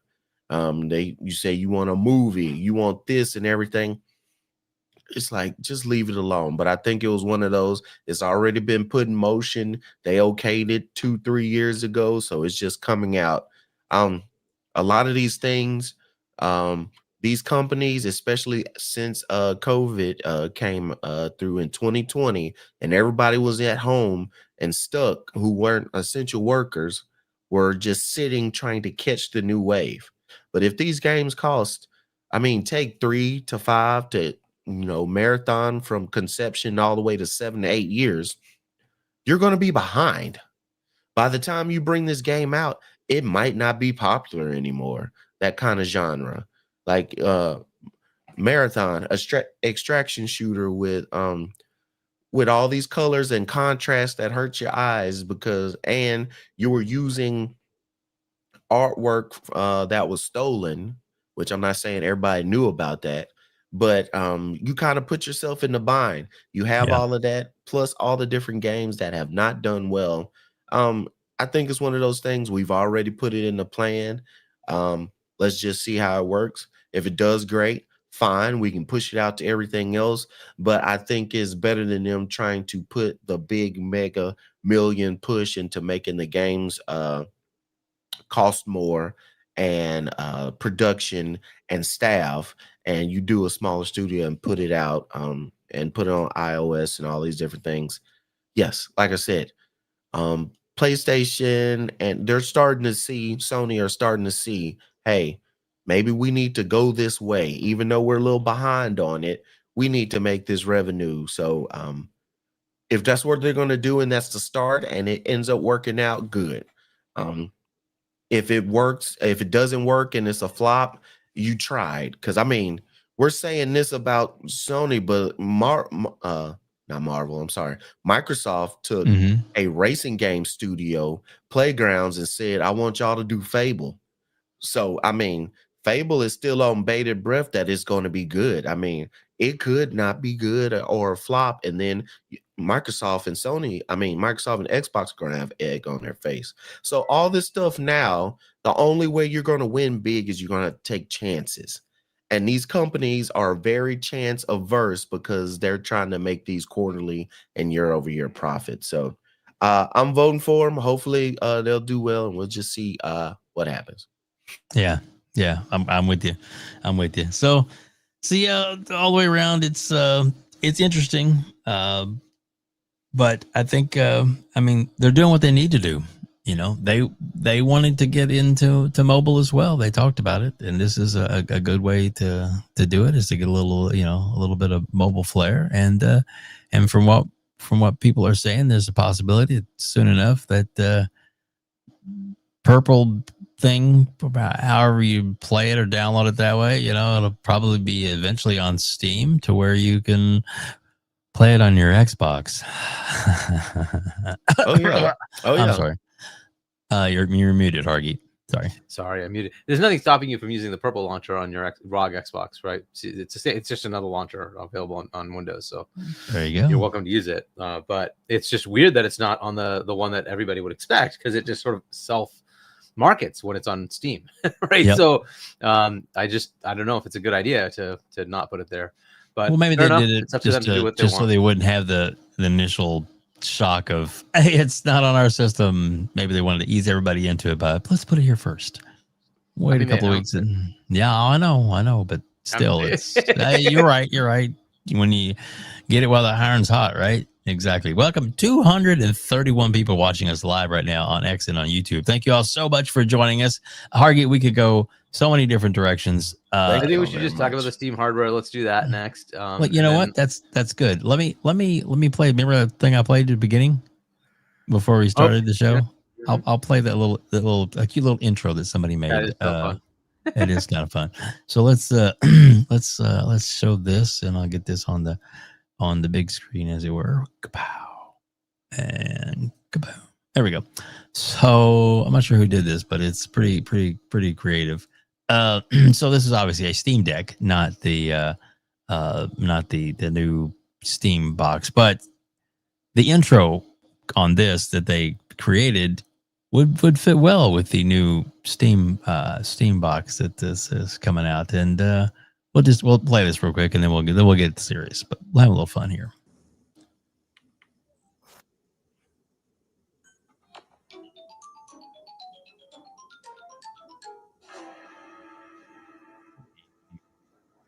The internet never fails. It doesn't. It doesn't at all. So yeah, there's so much to get into on this. We'll actually go right to the Valve post, and then we have the breakdown. There's some videos and stuff we can play on this too. But so the announcement was Valve announces new Steam hardware coming in 2026. Steam controller, Steam machine, and Steam frame. Wow, pretty awesome all the way around that this is coming, and pretty excited for it myself. I'm not going to speak for everybody here, but I think that most of us may get, not necessarily all of it, but there's some aspects. The controller for sure, because that can work anywhere. Can be pretty amazing. Let's go ahead and we'll play the announcement video real quick here. Hey everyone, this is Steam Deck. Steam Deck is our powerful, portable, handheld gaming PC that lets you take your Steam library with you anywhere. We're pretty proud of it. People who own Steam Decks have been playing everywhere, and we couldn't be happier with the response we've heard from all of you. We're excited to talk about the future of Steam Deck, but not today. Because this isn't a video about the future of Steam Deck. This is a video about the future of Steam hardware. Today, we're announcing 3 new members of the Steam hardware lineup. All connect you with powerful PC gaming. All are optimized for gaming with Steam, and all are shipping in early 2026. Let's start with this one.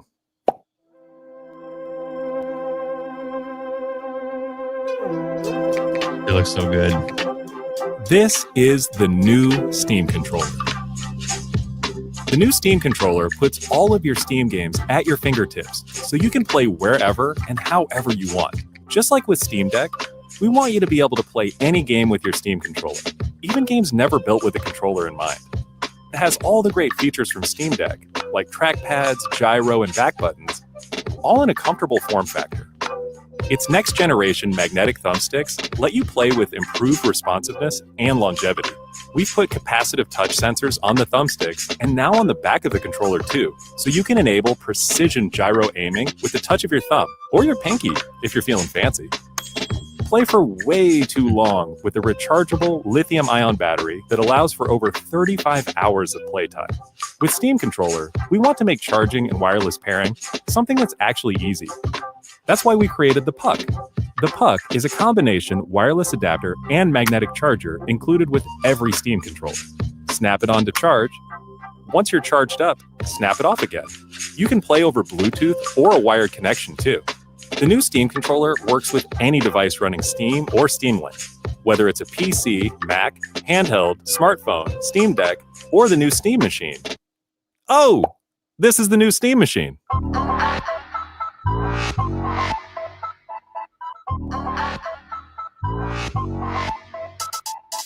Steam Machine is a powerful gaming PC in a small but mighty package, designed for your games on the big screen. It's quiet too, which is crazy since it's 6 times more powerful than a Steam Deck, powered by a discrete, semi-custom AMD GPU, enabling 4K gaming at 60 frames per second with FSR. Steam Machine runs SteamOS made for a bigger screen, built for gaming in your living room, your office, or wherever you play, with the rest of your PC accessories. Steam Machine borrows some great features from Steam Deck, like lightning-fast sleep and wake, an SD card slot to easily expand your storage, and brings some new tricks of its own, like a customizable LED strip, which can show different system functionalities, or your own light show. Steam Machine is a PC, so run whatever software you want, and it works with all your favorite desktop and gaming accessories. Steam Machine is designed to work hand-in-hand with the Steam controller, with the low-latency, wireless connectivity of the Steam controller puck built right in.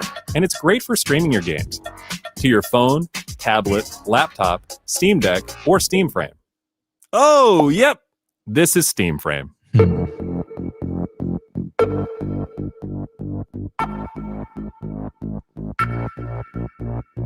Steam Frame is Valve's next-generation VR hardware.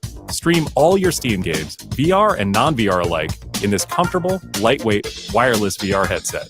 Steam Frame uses camera-based tracking, so getting into your games is as easy as slipping on the headset and waking it up. Steam Frame controllers, included with the headset, are designed with all the inputs you need for your VR titles, like motion controls and capacitive tracking for all your fingers, as well as a split gamepad layout to work with your whole Steam library. They even feature the same magnetic thumbsticks as Steam controller for responsiveness and longevity. Steam Frame also pairs seamlessly with the new Steam controller, a great companion for playing non-VR games in the headset. To make sure streaming is smooth and stable no matter what, Steam Frame includes a wireless adapter that lets you stream your games from your PC to your headset over a fast and dedicated Wi-Fi 6 connection. And the game is streamed to your frame optimized for VR, using new technology that allows for the highest resolution streaming exactly where your eyes are looking. And Steam Frame is a PC, running SteamOS. In addition to streaming, you can install and play a bunch of VR and non-VR games right in the headset without a host PC. You can also expand your onboard storage to fit even more games with a micro SD card. Steam Controller, Steam Machine, and Steam Frame. All built with the same DNA as Steam Deck. All powered by Steam, work together, and can be used however you'd like with whatever peripherals and accessories you choose. Everything you see here is the culmination of what we've learned from our previous hardware experience and what we've wanted ourselves as gamers. Powerful PC gaming in an open ecosystem, giving you more ways to enjoy the games you love and discover new ones. Steam Controller, Steam Machine, and Steam Frame are all shipping in early 2026. Learn more at steampowered.com/hardware. Looks really good. I think it's we've seen enough of that. We watched almost the whole thing. So yeah. So guys, we need to go around the horn on this. Get your thoughts, get your inputs. Fuzzy, you do up a bunch of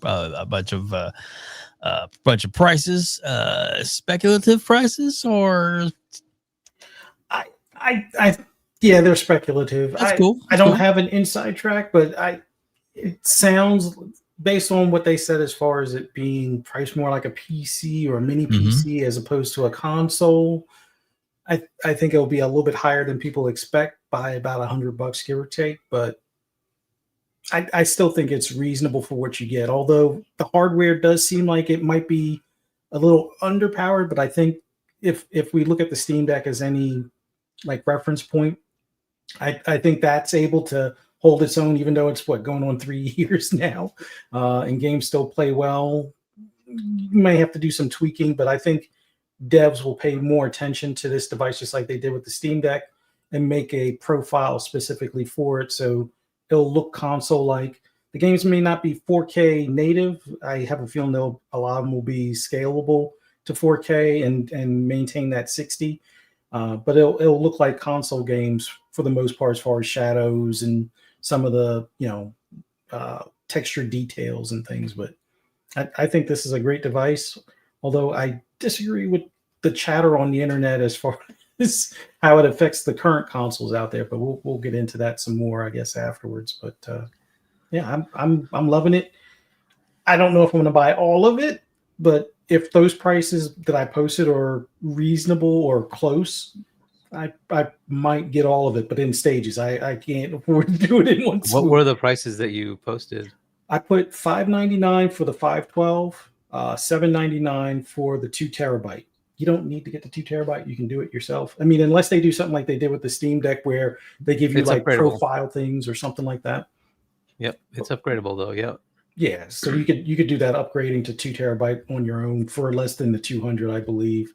I think the controller is going to be 120 by itself, but if you buy it with the Steam Machine, or if you buy it with the Steam Frame, I think they'll knock it down to 99. So you're looking at 700 for the Steam Machine and the controller, or I think the Steam Frame I put at 700. So 800 with if you want their controller in addition to the little split controllers for the VR and stuff. But these are reasonable priced items for what you get, and I think they're worth it. But it will not kill consoles. This is, I won't say niche, because I expect this to do better than even they anticipate.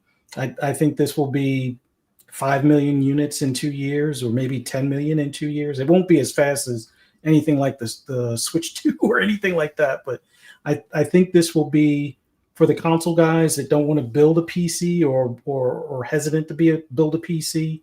This might also be for the PC guys that want a second machine for the living room TV, or for their kids' bedroom or something like that type of thing.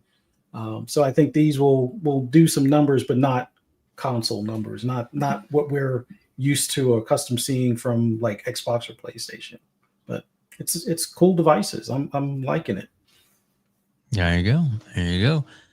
Scrub Nurse, what are your thoughts about this? And I mean, obviously you play games now. You say you're going toward the PC side a little bit, Right, but right.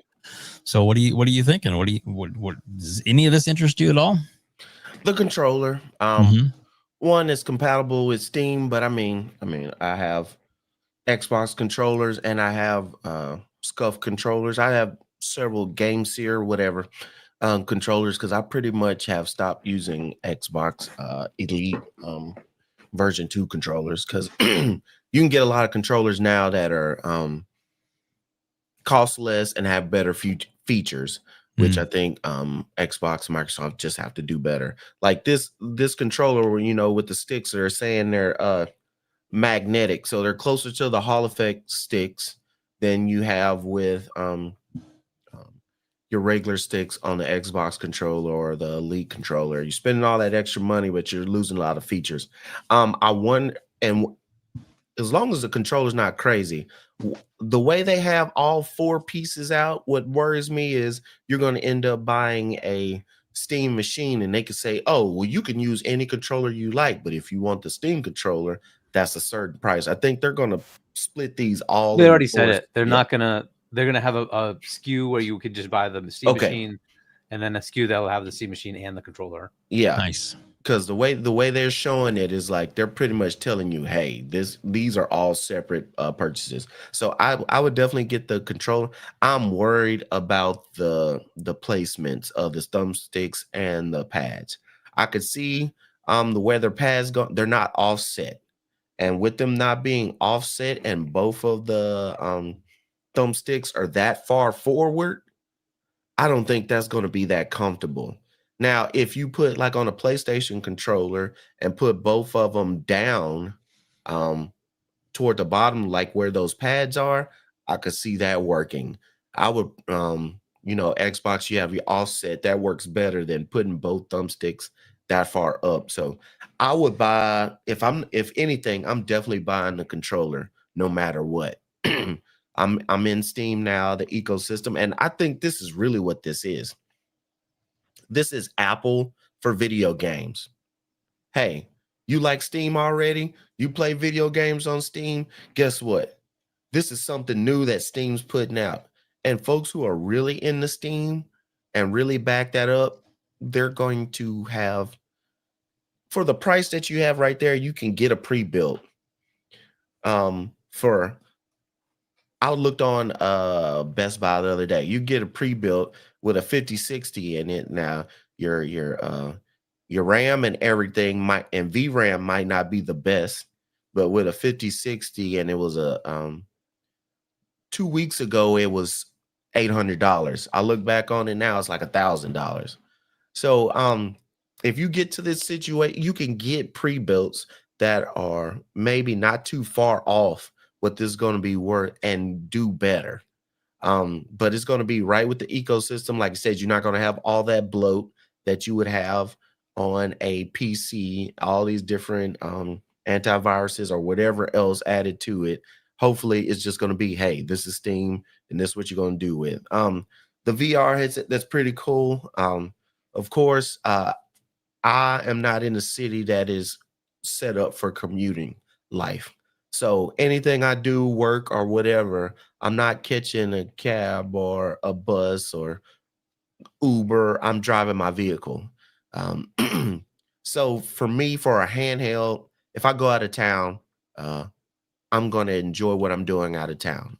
I'm not going to sit in a hotel and play on a handheld. If I'm on an airplane, I'm sleeping. So I don't have a real good say, hey, this case scenario for you to have a portable is not good enough for me, because if I'm a dock a portable and play, I might as well have a console, PC or whatever. So what I have for PC gaming, it costs more than that, but it's more capable.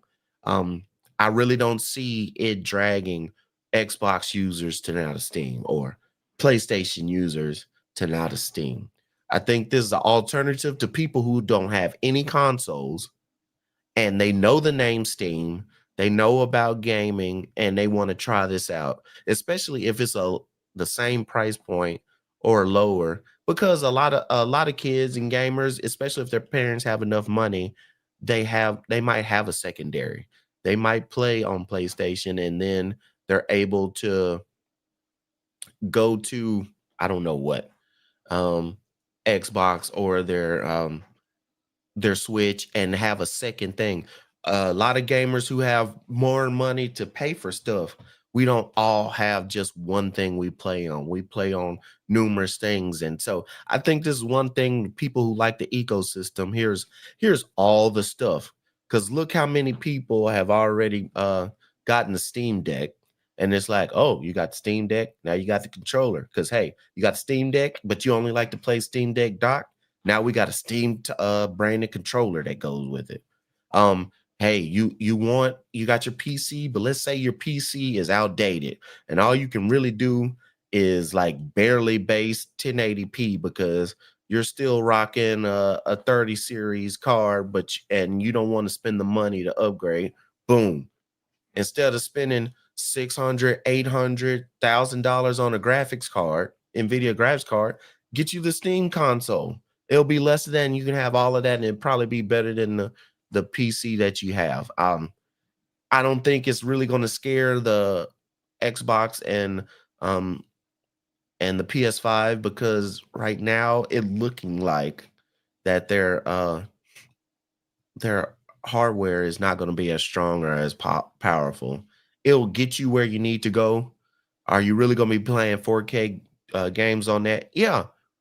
Like, Vampire Survivors and some other stuff. Yeah, you'll be able to play that. And yeah, the Rambo 3080 is still a good card. I'm not saying 30 series is not a bad card, but for some people who got the 30 series or the 20 series and they just not added up, here's a good thing. Buy this and you don't have to build PC. You don't have to price out parts, and it's going to be a little bit stronger than what you already got. Boom.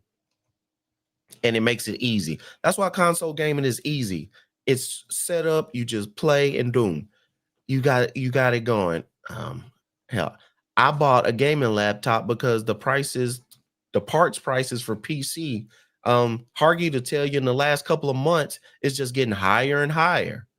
And it's like, get a pre-built and it's going to cost this, or get a PC or a laptop that's going to cost this, and then I can take it from there to there to there.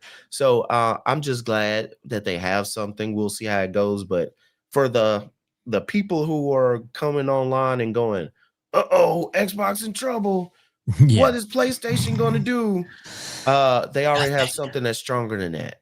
They're going to keep doing what they're doing. This is a niche thing. Like I said, Apple works well with their ecosystem. This will be my last thing, to get you to keep buying other stuff in the ecosystem, because it all pairs and works together so well. Apple AirPods suck. I don't care if you got the pros. But you know why I have a pair? I mean, I only switched over to Apple because ex-wife, and then family photos and videos. You didn't want grainy pictures. One has a great picture, the other one has a sucky picture. So we were married, and I moved over to Apple. What was so easy about me and Apple? Then I got an Apple phone, then iPhone. Then it was easy to get another iPad. Then it was easier to get the AirPods, and it was easy to get a watch because it all works sync, have your apps together, and it was so seamless. Steam is giving that to you right here. We're going to give you a console, a handheld. You like VR? Here's a VR, and here's a controller. And if you don't want all of that, we're pretty confident you're going to buy one of them. So I'll definitely want to see how it goes, but if I don't buy anything else, I definitely won't buy the console. If I won't buy anything else, I'll buy the controller for sure. There you go. That sounds like a good one. So what I took away from that is that Apple caused your divorce, and I'm really sorry I'm just kidding. Hey, I didn't put that part in there, but yes, that's what it was. And now I'm stuck in the Apple system, and now it's hard you can leave at any time. I know the shackles have been lifted. I know. But my job, guess what? Hargeet, what makes it so bad? My job, all their apps and all the stuff that they do for my job, they pretty much set everything around iOS now. So it makes it sucks for me now because everything is iOS, and everybody who's my bosses and everything else, they run off Apple. So I got double screwed into the ecosystem. Well, double header. Thank God I don't have that problem. I just hope you spit on it. I would first. just refuse to use any app. I'd be done. Sorry. I'm also. All right then. All right. Hold on. Shall we get into it? Yeah. Well, hold on. One second. You're going to get into it. Yes. But I do want to say big shout out to Epic Treasure, who's in the chat. Welcome, Epic. Legendary Yobi, who's jumped in. So many other great members of the community. Def Leppard and so many others. Thank you all so much for joining us tonight. We really appreciate it. And yes, this is definitely a super chat we want you to get into. So anyway, so howdy everybody. $5. I made a mistake updating BIOS on Asus X670E. BIOS files were on a folder. Now I am getting a black screen. And the code 00. Okay. Ooh. Any thoughts on how to fix it? My guess would be it corrupted, right? So what you can do is just reset your BIOS settings. So you'll have to like get the manual. There's two ways to do it. There usually is like a reset pin that you can like put a jumper on, or just pull the battery for like a few minutes, and that'll clear out the settings. Put it back in, and hopefully that clears it up. It'll factory reset, but that's what you really should try next is reset the settings in your BIOS, and hopefully that will bring it back. It's probably just some setting you had before, and it doesn't. It's just not happy with it anymore. So, hopefully that's it. In that case, it'll come up in default settings, and you can go into your BIOS and reset whatever you had before, and hopefully it'll come back.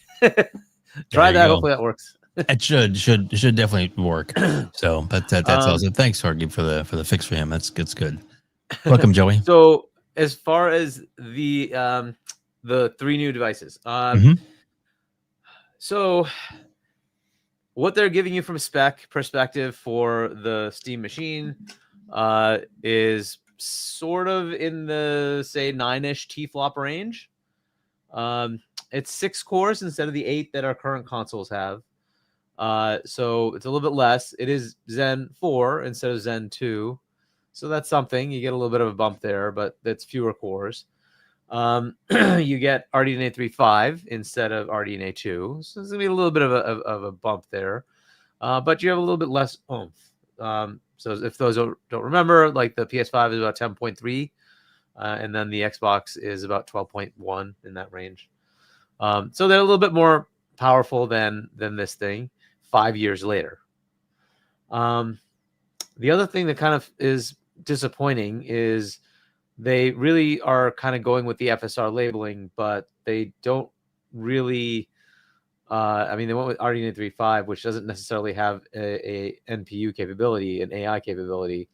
So you will have to stay with FSR 3 or wait for any FSR 4 backporting using some of the different capabilities that are built in to try to emulate the AI capabilities, right? So I don't know that that's a great solution. Maybe they have something in the works and they're going to announce that when this comes out, but that seems like a miss.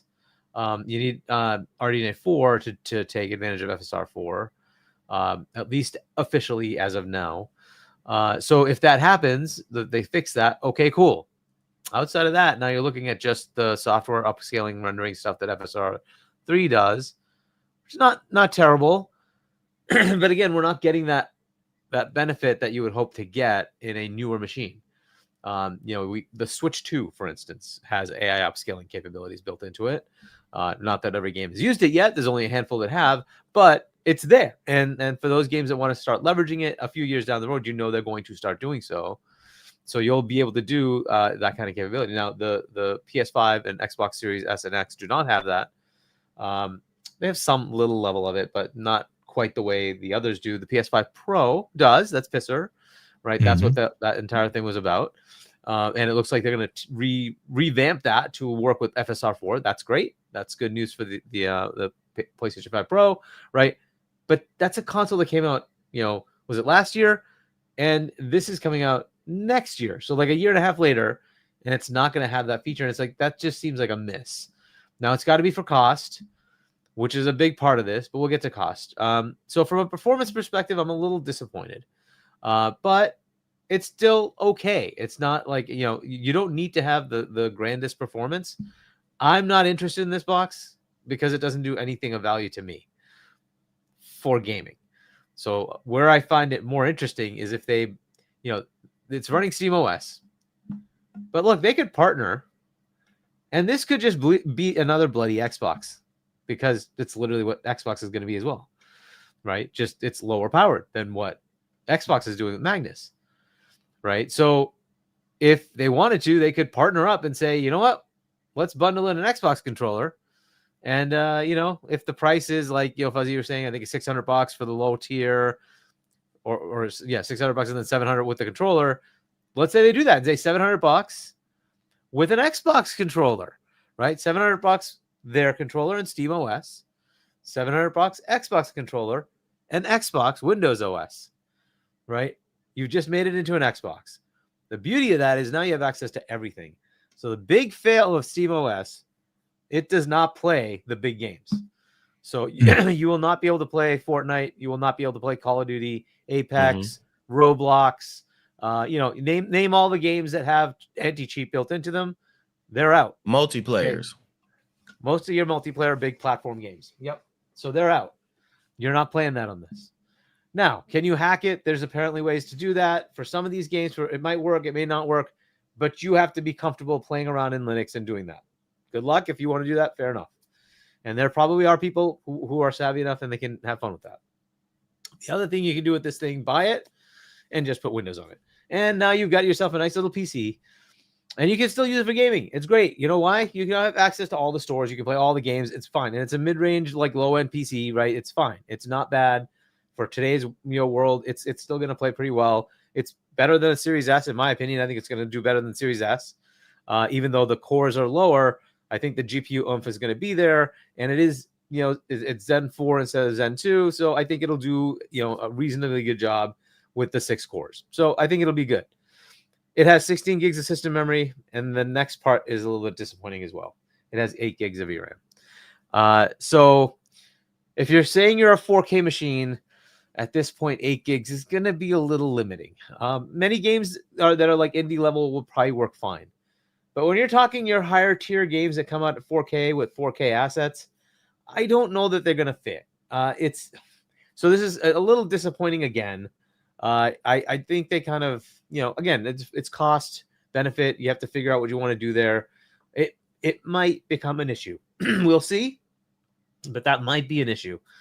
You kind of want to have 12, if not more. But hey, this is what they chose. It's what they chose. I think that 4K is going to be much more, hey, we're going to have lower res assets in memory, and then we're going to upscale, right? So think 1080 assets or 720 assets that we're going to upscale up. And that's much more like what the Series S does. And again, that's fine, right? And the Series S has the same 8 gigs allocated for games, and people complain about it, right? We get constant complaints about, how do we put all this in a small amount of memory? Why didn't you give us more memory? I get it, but that's what you're going to run into here, right? You're going to have that limitation. So they have to deal with that, okay? So we'll figure out how that goes when they actually put it out there. But this is a full PC. So one of the other things I like about this is basically what I use as my productivity machine. I have a 4060 with a 7700X AMD CPU. Granted, the AMD CPU has a lot more cores, but I'm not using it. I'm not doing gaming on it. I'm using it for content creation. I think for content creation or general productivity, this is actually a great little Windows PC. It's a nice little form factor. So I have no problem recommending it for that. Just install Windows. So if and I would love for Valve to just sell you one that says we have the Windows edition. Charge a little bit more, include the Xbox controller to make it more enticing. I don't care, that's fine, but have Windows already pre-installed, sell it as a Windows machine. And now you have a nice little PC. Now they're saying you could do it on your own, right? If you watch that trailer, they're like, you do what you want. It's a PC. Do what you want. We're not stopping you. We're not telling you what OS to use, what software to use. You do you. They're selling right? the Android phone. So yeah. So like you do you, right? Whatever you want. So you want to run Steam OS, no problem. You want to run Windows, no problem. You want to run your own Linux, no problem. Don't care. You have fun, right? Great. So that's what they're looking at there. And I think that's where it's better is if it comes with Windows. I think it's great as a machine for those who want to have it with Windows because then once you have Windows, you don't have all those caveats. You now have the ability to run all those games. Fortnite comes back in, Call of Duty comes back in, right? All those game stores that are available to you. You have Steam OS, Big Picture Mode still available to you. And if they partner correctly, they could pretty much set this up as an Xbox with the Xbox UI, right? So the Xbox full screen experience that we have on the Asus ROG Ally, right? The Xbox ROG Ally, they can absolutely do the same thing with this. And I think they should. I just don't know if they're ready for it yet. That would be really cool, right? Because then that becomes yet another Xbox, right? So then it's just an Xbox. And it's just coming from Valve. I don't care. Whatever. It doesn't matter to me. So if that is value, right? And so we were saying, look, OEMs will start this journey at some point, and they already are, right? You got is it Lenovo or MSI? One of them, MSI, I think, and then Asus already have the new experience, right? And it's going to keep expanding, right? And could this be one of them?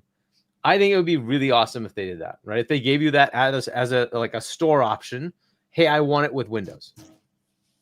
Charge the extra money, doesn't matter. I want it with Windows.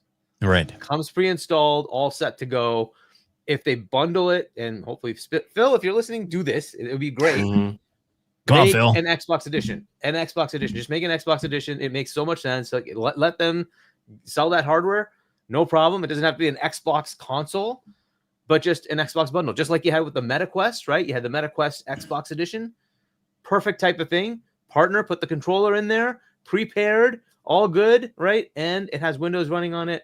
Bring the full screen experience. Great, a potential option for gamers out there, and they can choose. Hey, I want to play around with SteamOS. I find that very interesting, or I want Windows, or better, do both. That would say you can dual boot, right? Right, and do both, Yeah. and it just boots up and says, "Do you want the SteamOS version or do you want the Windows version?" And I will default to that, and you can go to settings and say, "I want to switch it," and Bob's your uncle, right? Like, why not? Let's just go down that path. This would be fantastic for that, right? And it's a great way to get people into the sort of the PC world. So I kind of like it for that. Again, there's a few caveats on the hardware side, a little disappointing on the performance things, but still not a bad machine. I'd recommend it for that price. Holy crap. So here's the problem, right? People keep assuming it's kind of like a console as far as the structure. It's not. It's a PC. They're telling you it's a PC. It has separate system memory. It has separate VRAM. It's not this combined thing that we get on our consoles where they cut down the cost as much as possible. Yeah, so it's not the same kind of thing. You have to look at it from that perspective. They're telling you the GPU is this, the CPU is this. Yes, it's all kind of custom, but it's stuff that's still separate with its own pool of memory and connectivity and all that stuff. This is a PC. Don't expect it to be cheap. People who think this is going to be $300 or $400, you're out of your mind. It's not very likely. I would put that at a very low likelihood. I kind of like Fuzzy's numbers. I think they're realistic. I could see 500. That's a possibility. It's pushing it. It's a possibility. But I think 600 is reasonable. That's a reasonable starting cost. And then your higher end with the 2 terabyte, because they have two models, right? There's a 2 terabyte version. $100 more, 150 more, whatever. They're going to charge more. They're definitely going to charge more. Yeah. So just try to add that in. The controller is just a PC controller, right? So you can buy that, put it against any PC you want, no problem. So it'll work. As far as like the control layout, though, I don't know because I cannot handle the symmetrical sticks of the PS5 controller at all. So, and it's not because I don't want to. It's like my hands literally tell me after 40 minutes, "What are you doing to me, you moron? You're going to kill your hands." And I'm like, okay, I got to stop playing. And then that's just, so it is what it is. Like my hands just cannot use that controller. And so that I don't know what this one will feel like, but my guess is it's going to be the same thing. So I just, it kind of just kills me that I can't really do that. And I know like the Steam Deck does kind of a weird similar thing where they're both up top, right? This is why I kind of like when Xbox, like the controller just being slightly offset for some reason just works better for me. I don't know what it is, but Nintendo does it and Xbox does it, and I can play with those controllers for hours upon hours upon hours, no problem. But when it comes to that PS5 controller, oh my god, it would kill my hands. So it is what it. So I'm just not as interested in the controller. However, as a controller, it has some cool features, right? So the dual trackpad thing's kind of nice. The charge cable thing, kind of nice, kind of like the Elite, where you can like charge dock it. And the charge dock is a USB connection back to your console if you wanted to do it that way. If you don't have to, but you can. Similar kind of capability here, very cool. And then the connectivity pieces, it uses USB as well as Bluetooth, so you can pair it however you like. It also has its own, as I understand it, its own connection type for a Steam machine. So if you have a Steam machine, and I guess the frame, it's going to connect up on its own protocol, just like Xbox controllers do to the console. And if you buy the dongle, right, there's a dongle you can buy for Windows that does the same thing. You get that low latency connectivity for your PC if you want to use an Xbox controller. So they're doing the same kind of thing there. That's kind of cool, right? So I like competition like that. That's great. I'm not sure if it'll work with my hands, but cool. More features, more things for others, and more opportunities for others to try to do cool things as well. This has gyroscopic control as well, right? I think like motion control built in the controller as well, which, by the way, is also available on the ROG. I don't know if people know that, but you have to go turn it on. But there is gyroscopic capability in the ROG. But either way, so that's there. So yeah, it looks interesting. We'll see what the prices are for that. It doesn't necessarily have to be that expensive. Like the Core Elite is like $130. And this does not have extra paddles and all that stuff. It really is just the core, controller. It might be in the same range, right? So I wouldn't be surprised, like Fuzzy, you were saying, 130, 150, something like that. But $100 if you bundle it. That sounds reasonable. Yeah, it's to me. not going to be like a $70 base controller for a console. Yeah, I think it's going to be a bit more. Yeah. Right. But so that's pretty cool. Very little interest in VR. So the frame is there. Kay Asante had pointed out one thing, though, is that the development process for that is allowing the Steam store onto Android. So it's going to bring that Steam library to Android. That is very interesting because now you'll start seeing those big games available on other types of devices that are running ARM and Android, which includes TVs. So at some point, I wouldn't be shocked to see PlayStation app, Xbox app, and Steam app in your TVs. Yeah. That's how you get to the players. And that's native. If it's running native code, that's what they're trying to do. To emulate the capability they're doing with SteamOS, and give you the same capability with Android. So that'd be native running on your TV. That would be awesome. That would be awesome. But either way, so those are my overall thoughts.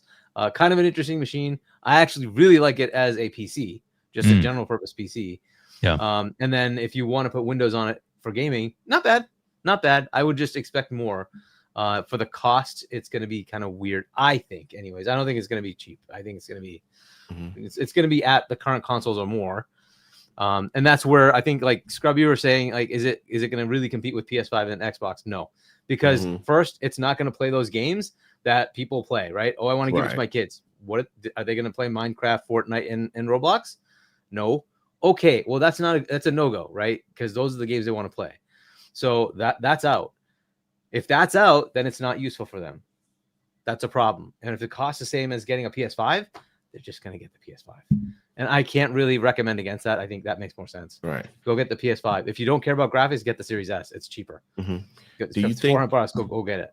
Do you think it's like a glorified NVIDIA Shield? No. NVIDIA Shield had one major issue: is it did not have compatibility with Windows games at all. Right.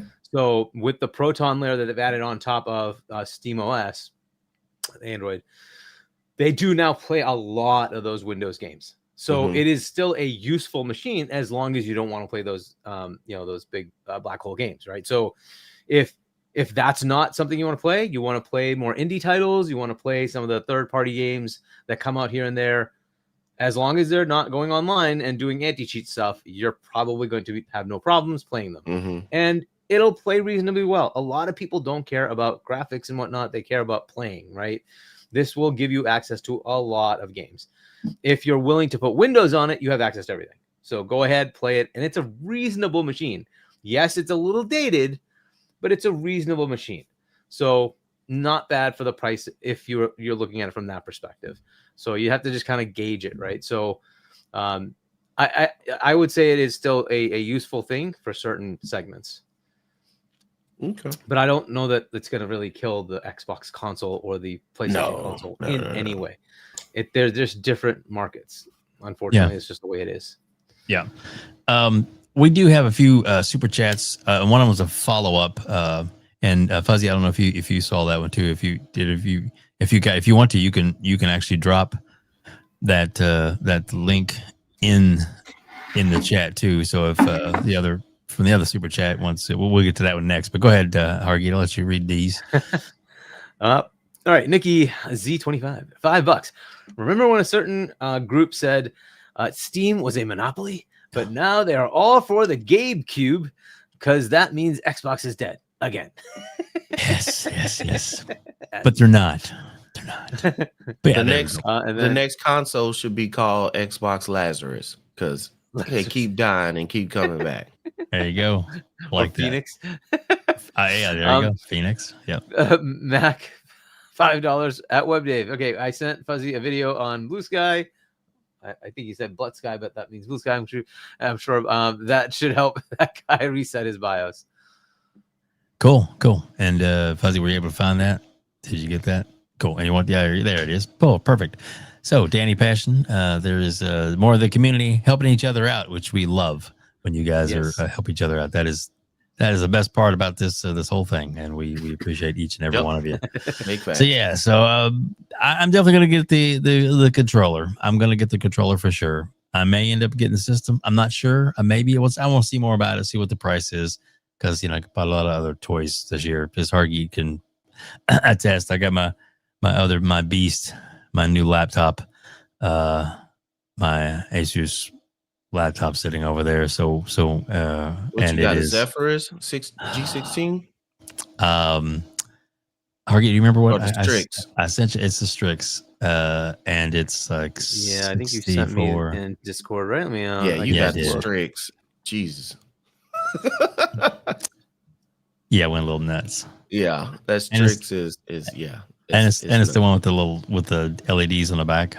Yeah, I got the Zephyrus G16. That's good though.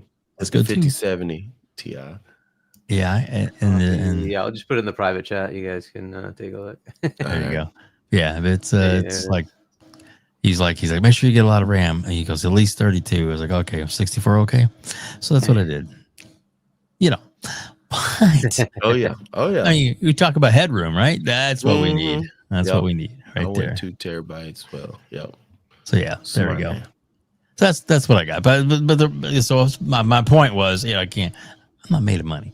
Plus, I want to make sure we give some money out this year too. We're definitely going to be doing that. I think next week's episode, we're going to be doing a little bit of any super chats we get next week. If we get it, which is fine. If we don't, it doesn't matter. But if we do any of that, the super chats or anything that we get next week, or in membership money that we make in, is all going to be matched, and then we're going to have a nice little cash donation, and I'll be able to get you some pictures back from that when we do that for Toys for Tots. We'll be doing that. So we get them out so they can do here locally in the Kentucky area. We're going to be doing that to help out some of the kids in need. So and a little bit of money goes a long way, which I was real surprised about, which is awesome. Y'all please share that out when it comes up. Yeah. Thank you. I appreciate that. Yeah. So that'll be next week's episode. We'll kind of throw that in as we go.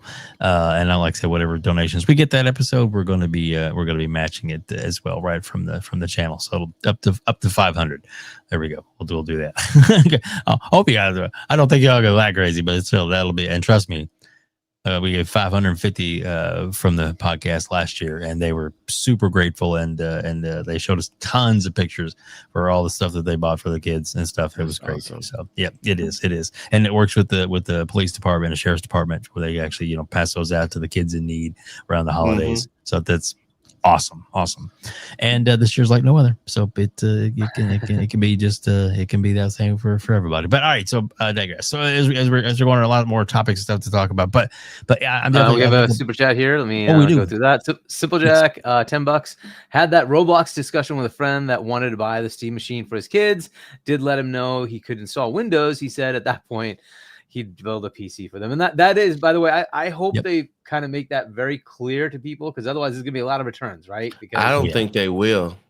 And that's going to be very disappointing, which is why I keep putting it out there. We should definitely keep putting out there, hey, by the way, you will not be playing these games without doing some hacking or installing Windows. So just keep in mind.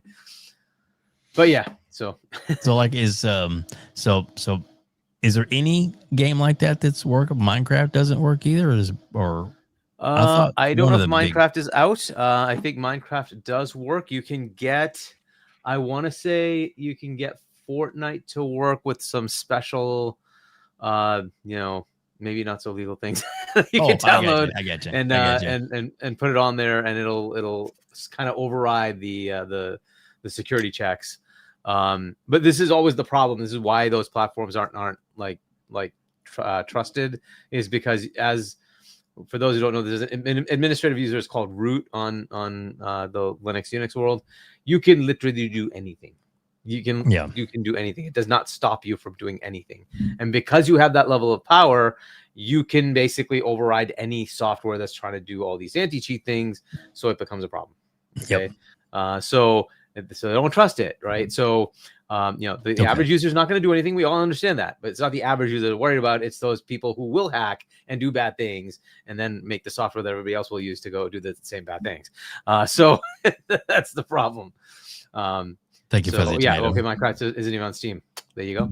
There you go. Yeah, like that. I wasn't sure. I thought there was one of the games was something that was, but apparently not. But yeah, cool. Fortnite's out. Roblox is out. Call of Duty's out. Apex is out. Minecraft is out. Yep. Minecraft is out, and you can keep going. Like, and for the kids, like that arena, if you take away Fortnite, Roblox, and Minecraft, that's it. Good luck. That's their whole world. Yeah, what's this paperwork you got here? I don't understand. So, good luck. Unless you install Windows, which, by the way, if you buy the box and just say, I want to buy Windows, go to, is it WhoKeys? Is that the site that has the very cheap Windows keys? Yeah, just go get a key and just install Windows, right? No issues. It's like $20-$30, something like that, to buy Windows. Just go get Windows. and you can even do it easier, because I know some people have gotten the external memory card in the mini slot, SD slot, and then you got all your Windows stuff on that. You can just choose which one you want to boot to. Bam, boot to that. Exactly. And then it doesn't corrupt your system at all, and everything's self-contained on that. I bet you there'll be like 20 guides out there once this thing comes out on how to dual boot, how to replace, or do all that stuff. You want to go to the Windows route. 10. Yeah, no, it's got to be 11 now. At some point, it's going to go 12, I'm sure, but got to be 11. It'll be 11. Yep, for sure. Did everybody get to talk about the system stuff? I want to make sure we got to talk to everybody, because it was a good long conversation. I want to make sure we didn't miss anybody. So everybody got their comments off about it. So let's move forward. But before we talk, the big thing is the Game Awards, right? I think that should be. That's exactly that's where we're going to end the show is on this, I guess, because this could be kind of fun in the chat. Hopefully we'll get involved in this. Their speculation. Yeah. But right before that, it's actually prefaced to this. I want to bring up this. This is kind of a reminder to just let everybody know these was games that have come out this year from Microsoft. Yeah. So and none of them are going to be Game of the Year contenders. I'm just telling you. But there's lots of different awards, Hargeet. There's not just Game of the Year. No, fair enough, right? But yeah, it's not Game of the Year. You might not have any of them nominated. None of them are going to be up there. None of them. I mean, we already know it's Death Stranding too. But anyway, just kidding. As I said. So was it out loud? I'm sorry, it was just me thinking. This year we've had Avowed, South of Midnight, the Oblivion remake, which apparently remakes are okay. Remember that? Okay. Let's see. Towerborn.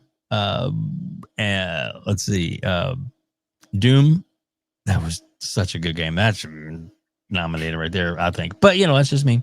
The Tony Hawk remakes, the Grounded 2, which was a big surprise, came out of nowhere, and boom, there it is, and it looks like it's being very successful. The Gears of War Reloaded, another reboot remake. It definitely looks really good. Keeper, I love that game. It's a lot of fun. Not for everybody, but it's really good.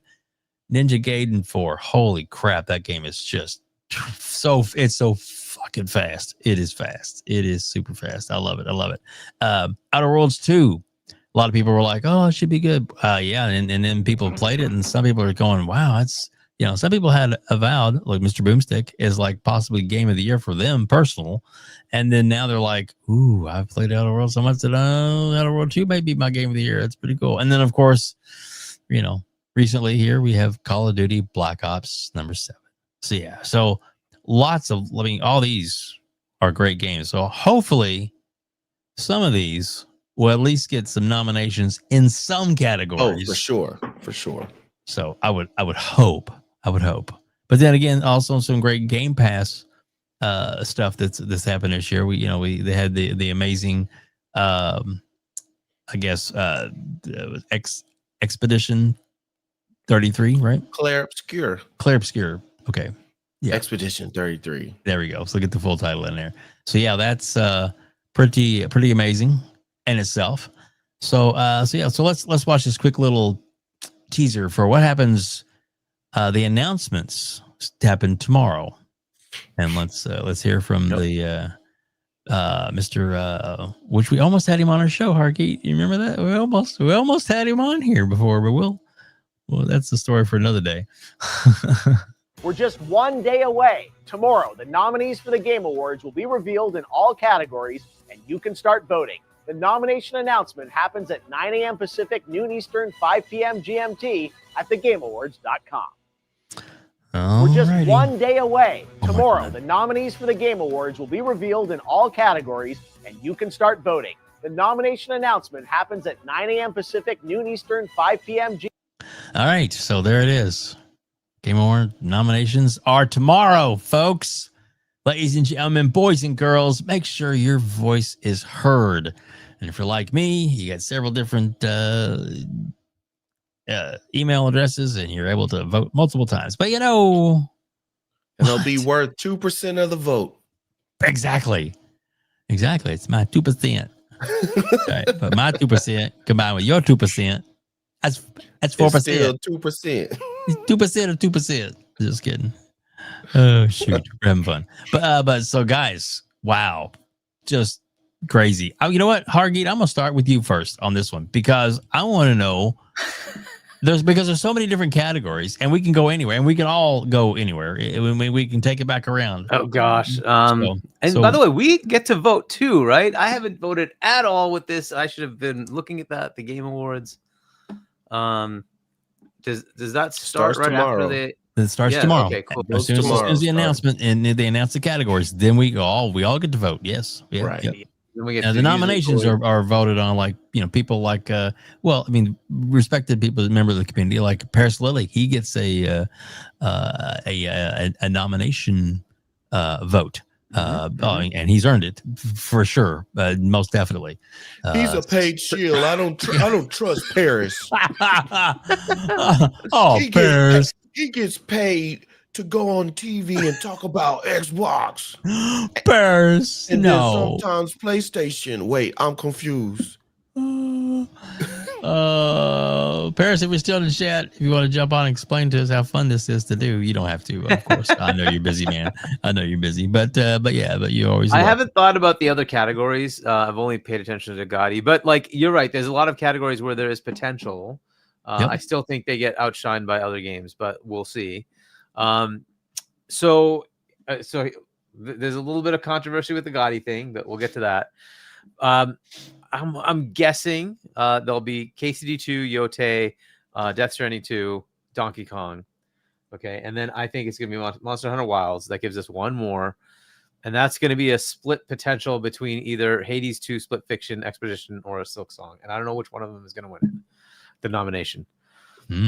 Or we don't know this who's is the big win. Or. Which one's going to get the nom as far as it's Hades 2, Split Fiction, Expedition, or Silk Song? I don't know which one's Expedition going to get the nom. Out of those three, Expedition. So out of those four, because Hades 2 is the most highly rated. Right. So not an Expedition, which is next, and then Split Fiction right after that, and then Silk Song right after that. So that's just including Blueprints, which was another one that was, anyway, whatever. But there's a big controversy, and that is last year they said remasters or remakes are okay. Well, then you have to say, well, hold on a second. Tears of the Kingdom Switch 2 edition came out. That's a 94 Open Critic. That would definitely have to be up there then, wouldn't it? Revolts. It's going to be pitchforks and torches. If they do that, which they potentially can because they opened themselves up to it last year. Okay, if that happens, then that's a potential.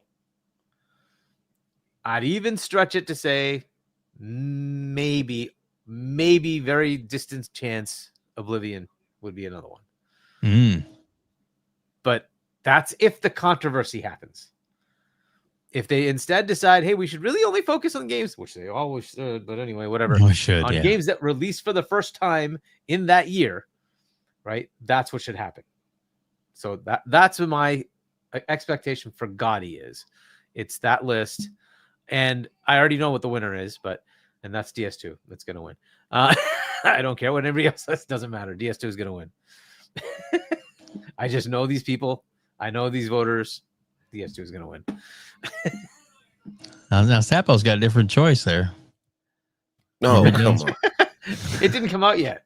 Yeah. I mean, maybe but next to year. that point, by the way, Arc Raiders is a very interesting option.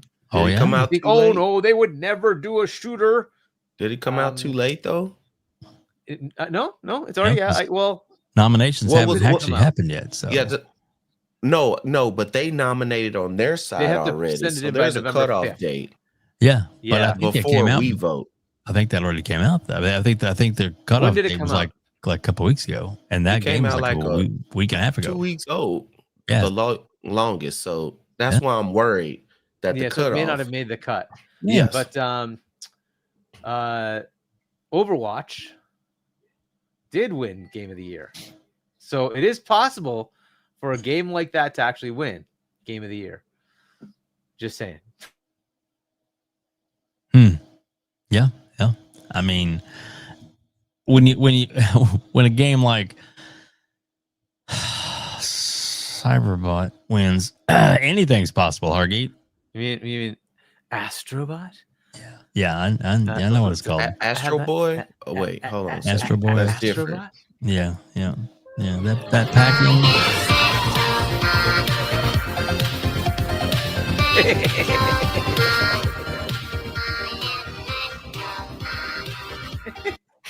Oh, That's the one. goodness.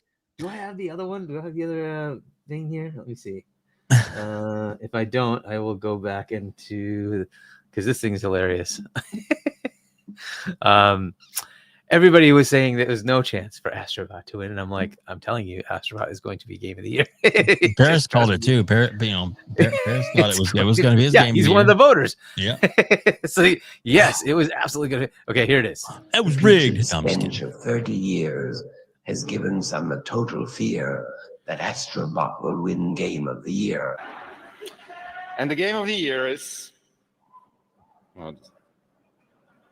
Astrobot. And I'm sorry. Sorry. The way folks cheered and celebrated, and that's like they all was waiting for Astrobot to get called. That was I've never seen anybody, that many people all together at once be that excited for Astrobot than the people waiting for that announcement to be called. Yeah, yep. Hargeet, if I could find the video, there's a clip from the year before that. Yeah. When people were talking about the Spider-Man 2, when they were just all ready for it to happen. But that wasn't happening. I know. That was Elden, right? That was Elden Ring Yeah, here. but There was no chance. It would appear so totally No. rigged Because I that get was it, their I get it. only but hope, the though. but the It had reaction to win. video. Have you seen that? Where the guys are losing their I've shit. seen several Yes, I of remember them. seeing it. But it's like Montages. Those you are so had to funny. see that, right? There was no Yeah. way Elden wasn't going to win. Yeah, no, I agree with. I don't agree. I agree. How The can game weren't Spider-Man won. 2 not make it? It's like, oh Yeah, God, exactly. They're losing their shit. I'm like, are you? Hello, what do y'all played? You know, Yeah, it was yeah. 007 Anyway. that year. Oh, 7 nods, 0 wins. That's right. That's right. 007. Yep. All right. So Hargeet, anything else besides the game of the year? I mean, because there's so many different Yeah, I haven't even categories. thought of the other ones. I should, but I haven't thought of the other ones. All right. Well, we can go around the horn, and like I said, we'll come back to you if you something like that. You think of it. I'm actually gonna. While we're going to some others, we'll go. Fuzzy, we'll go to you next. What are your thoughts? Any part, anything you think that any category, anything like that you want to talk about for Game Awards? Any expectations that you have? Any outside dreams, fantasies, anything like that? Just talk about it. Let's go. Well, related I'll to the Game start Awards. on the award side of things. Like, yeah, I think Ghost of Yotai gets the nod. Although, you know what? let Death Stranding get the nod instead. One of those two should make it, not both of them. I'll say that. Donkey Kong is a guarantee. It would be awfully hard for them not to include Split Fiction. I like Expedition 33 being in there, but then that creates a tough spot between Hades and Hollow Knight Silksong. And Hades did score higher, but Silksong is on more platforms and was played by more people. Hades is only on Switch and PC at the moment, so I think for their sake, they better nominate Silksong instead. But, both are deserving, but I like your idea, Hargeet, on Arc Raiders. Even though I don't like that whole mission that people are saying, Arc Raiders over Expedition 33, I think that's silly. But I do think Arc Raiders is that game that is a little special. It's not going to be a groundbreaking game as far as numbers, but it is doing rather well for what is considered to be a niche genre. So I think it's kind of deserving, although I would have liked Outer Worlds 2 to get a nod. I would have liked Oblivion to get some sort of nod. If, like you said, with the remakes, that's one that has a history and a lot of people loved it despite it being now an Xbox IP. They still love it to some extent. Doom with that whole shield thing, I think that should get a nod for Game of the Year as well, but I know it won't. In this atmosphere, if it's not on PlayStation as an exclusive, it's not even going to get considered in that regard. But one category I am hoping, a game that just came out, which I'm hoping made the cut, but I know they're not real sports enthusiasts over there when they nominate games, because I think they mix it into like sports and simulation as one category. So you have things like Flight Sim and Madden in the same category. NASCAR 25 definitely needs to win it this year. I know a lot of people were disappointed with Rennsport. I know Mario Kart probably will be thrown in there, but I kind of regret getting it on my Switch too. But it was worth the $50 upcharge as a bundle as opposed to the $80 separate. But NASCAR 25 should definitely get the nod for sports title this year, because it brings back what that same group did for NASCAR 2003 back in the day. And now it's also on PC as well. I think that's going to be a racing sim that'll have longer legs in the modding community than a lot of other ones. But that's just my take on it. Outside of that, I'm pretty sure after we talk about nomination stuff, we'll talk about something we would like to see. But yeah. I'm hoping something gets unveiled at the show. But we'll get more into that later. I'll let you guys talk about other.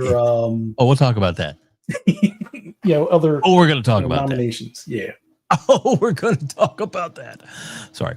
Yeah. All right. So, Scrub Nurse, your thoughts, your hopes and dreams for the Game Awards. Okay.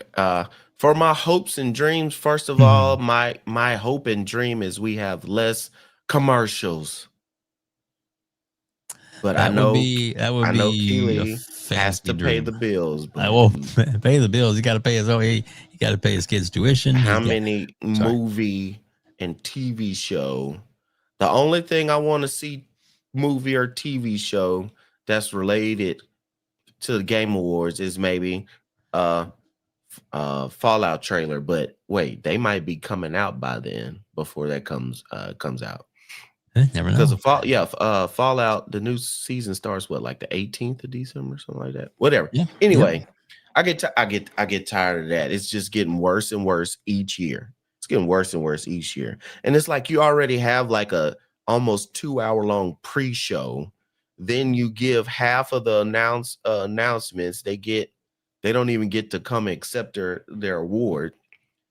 So it's just, anyway. Don't let me get on a tangent. But as far as Game of the Year, this is what I look at Game of the Year. And the only reason why it doesn't win is because it was so far in the front of the year that it's left to people's mind. I think it should be Expedition 33. Not only because it was a game that was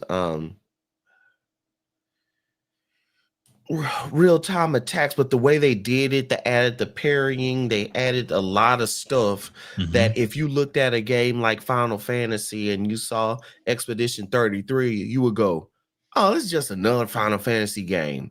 But they did Final Fantasy better than Final Fantasy does Final Fantasy. Yes, they did. To the fact that Final Fantasy doesn't even do the they started making it like an action adventure game. That's how bad Final Fantasy has strayed away from their roots.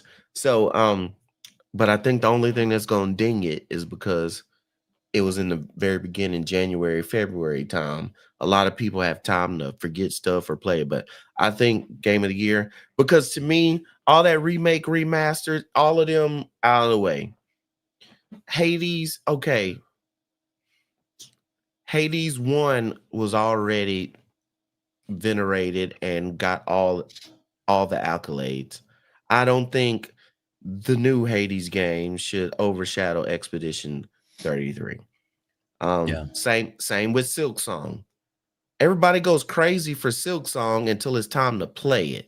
You know how many people are so hyped for Silk Song, and then when it comes out, you go, "Hey, you played Silk Song yet?" "Oh no, I've been playing blah blah blah blah blah blah blah." Now, that's not a slight to hardcore Silk Song fans, right? But I think it's one of those that, you know, it's just dangling that horse and that carrot in front of the horse. And Silk Song, everybody goes crazy. But yeah, Raymond, Silk Song did break some situation down, but I think it should be Expedition 33. All right, that's what I think of. But I also think, along with Expedition 33, a game that's going to get hit hard, that should be one of the most nominated games throughout this cycle, should be South of Midnight. When you think of art direction, when you think of soundtrack, when you think of, but the thing is, a game like that is going to be put in with action adventure. Guess what a game like that is going to be also paired with against an action adventure? Doom. Doom's probably going to win. The only way Doom doesn't win is they do that little funky thing where they put action adventure games, also includes racing and all this other stuff, and it gets so jumbled and watered down that it just depends on who's voting which one it wins. But, you know, I would think something like a Doom action adventure, if South of Midnight doesn't have at least 3 nominations, in my head, what I would like to say, 5 nominations total, and they'll win 1. But I think they're going to get 3 nominations, and they might win 1. I don't know. But South of Midnight, I think that one's in there. Doom, I think that's going to win something like the action genre. Like I said, one of the games that I started playing, and it just came out in October, so I don't even think it's going to make it, because the game came out with releases every couple of weeks, and that is Dispatch, which I started playing on Steam. It's a phenomenal game as far as story-wise. It's created by the folks who first built Telltale up. Telltale always is big and winning on Game of the Year, kind of like with Don't Nod as well, with the type of games that they put out. Dispatch, if you look at Steam sales, they've been in the last couple of weeks top 5. They might dip down to 6 and then bounce back up with the new episode. All the episodes are out, so they're like around 6 right now in top 10. Phenomenal story. Also with the gameplay mechanics, and then it's cool. I really do like Dispatch. I'm trying to think in my head, where's the dark horse game that's going to win? I just don't see it. Because really the only dark horse that isn't a big name that's already been out, because most of the stuff we're talking about right now, remakes, remasters, or second versions of games that's already out, like Hades, Silk Song, all that stuff, is Expedition 33. Yeah. is something like a South of Midnight. What was what's that game? Was it Split Faction? Is that the name of it? Yeah. Split Okay. Fiction. Split Fiction. Yeah. Okay. Another way of saying It Takes Two. Yep. So that's why I think it won't get nominated. Yeah, that's why I think it's gonna get Burnout. hit because of that. Even if folks loved it and stuff, it wasn't like here's brand new. It's a different way.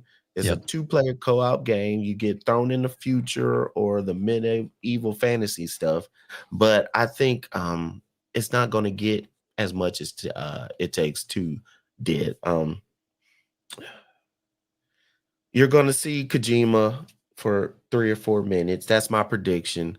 If I don't make that prediction and it hit, I don't think none of us have a podcast anymore. Especially that you got Death Stranding up there. Kojima's going to get on stage whether he wins or loses. But Keely's going to find a way to get him up there and talk about either the newest game he has that he's partnering with Xbox, or just to celebrate him on how great Death Stranding 2 is. You know. Yeah. But that's pretty much all I have. A game like Towerborn should not be on there to me because it's still in early access. Right. So I don't like how people are saying, what about this and what about that with the nominations? We're making it so broad. That's why I hate what they made the decision with the remasters and remakes. All of a sudden now you made it so broad to make it just in case this certain publisher or this certain developer can have a chance to be nominated or won. You're diluting what it is to celebrate innovation and new stuff. Because if you automatically start getting every time a new Zelda comes out, it wins. Every time a new Mario open world game, like I get tired of this. Nobody has explained to me how Donkey Kong, this new Donkey Kong, is worth anything. But if you look online, everybody's like, "Oh, it's gonna get nominated for Game of the Year." Why? People like it. Nobody can explain that to me. It's fun. That's it. It's fun. You could say that's all it's fun. Is it gameplay mechanics? Is it what? Yeah. Is it story? It's gameplay mechanics. You get I mean, you don't expect much of story in those kind of games, right? It's right. Really, that's just why the I have gameplay. that. Yeah. And that's what it is. It's why do Mario games rate well? It's just, like tight gameplay. Yeah, but some of it's because it's Nintendo as well. Some of it's because Nintendo. Yeah, same as Sony, right? Like PlayStation games just get this automatic. And I'm not arguing that either. I definitely not arguing that either. But my take is I'm really rooting for the folks who have done some innovative stuff and put out things. Yeah. But I know I've been ranting a little bit, but no. That's what we're talking. What's on my mind on the different, like Hargeet said, I hadn't really delved deep to let's go all categories, but those certain categories, that's what I think should win. Yeah. As far as nominations, it could be anything. You never know when it's nomination season. And we're going to be covering this again next week once the nominations wrap, which I'm sure everybody's going to be covered all week long. When that's cool, but we'll have a little segment on it. We'll say for next week's show, and get the chat's input too, and what they think, what might be the winner, and what's I guess what will be the winner and the losers of the nominations. You're not going to start a Twitter space about who got snubbed. Well, I don't know. Is Tim? Oh no, he sold his account. Never mind. Anyway, sorry. Was that? He did. So he told it. He sold it. That's low, bro. Yeah, you can play those. Yeah, it's whatever though. Yeah, hey, it is what it is. It is. It's just like you this. Didn't tell no lies. Yep. Emotional damage. Emotional damage. Look at there. That's what I'm talking about. If you want, like you guys have all had yours except WEBDAVE, right? Yes. Yeah. Okay. Go ahead. If you want, I did kind of come up with other ones for some of the other categories because the rest of them, I don't know if I will. Of course. Figure anything out, but RPG, Path of Exiles, 2, Expedition, Final Fantasy Tactics, Survivalists, KCD 2, and Outer Worlds 2. And I don't know if Outer Worlds makes it or not, but we'll see, right? But anyway. Yeah. Best action: Doom, Arc Raiders, Shinobi, Ninja Gaiden, Ragebound, and Donkey Kong. Best action adventure: Dispatch, Yote, DS2, KCD2, and Split Fiction. Again, these could all just be So ridiculously Dispatch can make overwrapped. it. Okay. I think so. I think it's so, an yeah. 89. If Dispatch makes the cutoff line, I'm all in, hands in. It's on an Dispatch. 89 med open critic. It's an That 89 game is open critic. amazing. And you got to Only think problem- too, even though it's this, what we would call it episodic, it's still It's amazing. The beginning of it came out then. Just because the other episodes, parts of the game haven't worn out, maybe when the deadline was, I still don't think that matters. I think So as long I'm as just, so so I'm just going by that. Like it's got a very high score. So if it's gonna potentially be something that happens, it's viable. Be nice. But yeah, so those are the ones that I was thinking. There, and it could be, any one of those top ones could replace it, and anything in those lower lists, right? Because you still have Silk Song, which could go anywhere. Hades 2 could go anywhere, right? Split Fiction, I could see that going in other areas too. But either way, like they all are potentially viable in other categories. And they make up categories every year just to get certain games a nomination. So you never know. Probably, yeah. Every year. What? Huh? No. That won't happen for Xbox games though. What would that happen?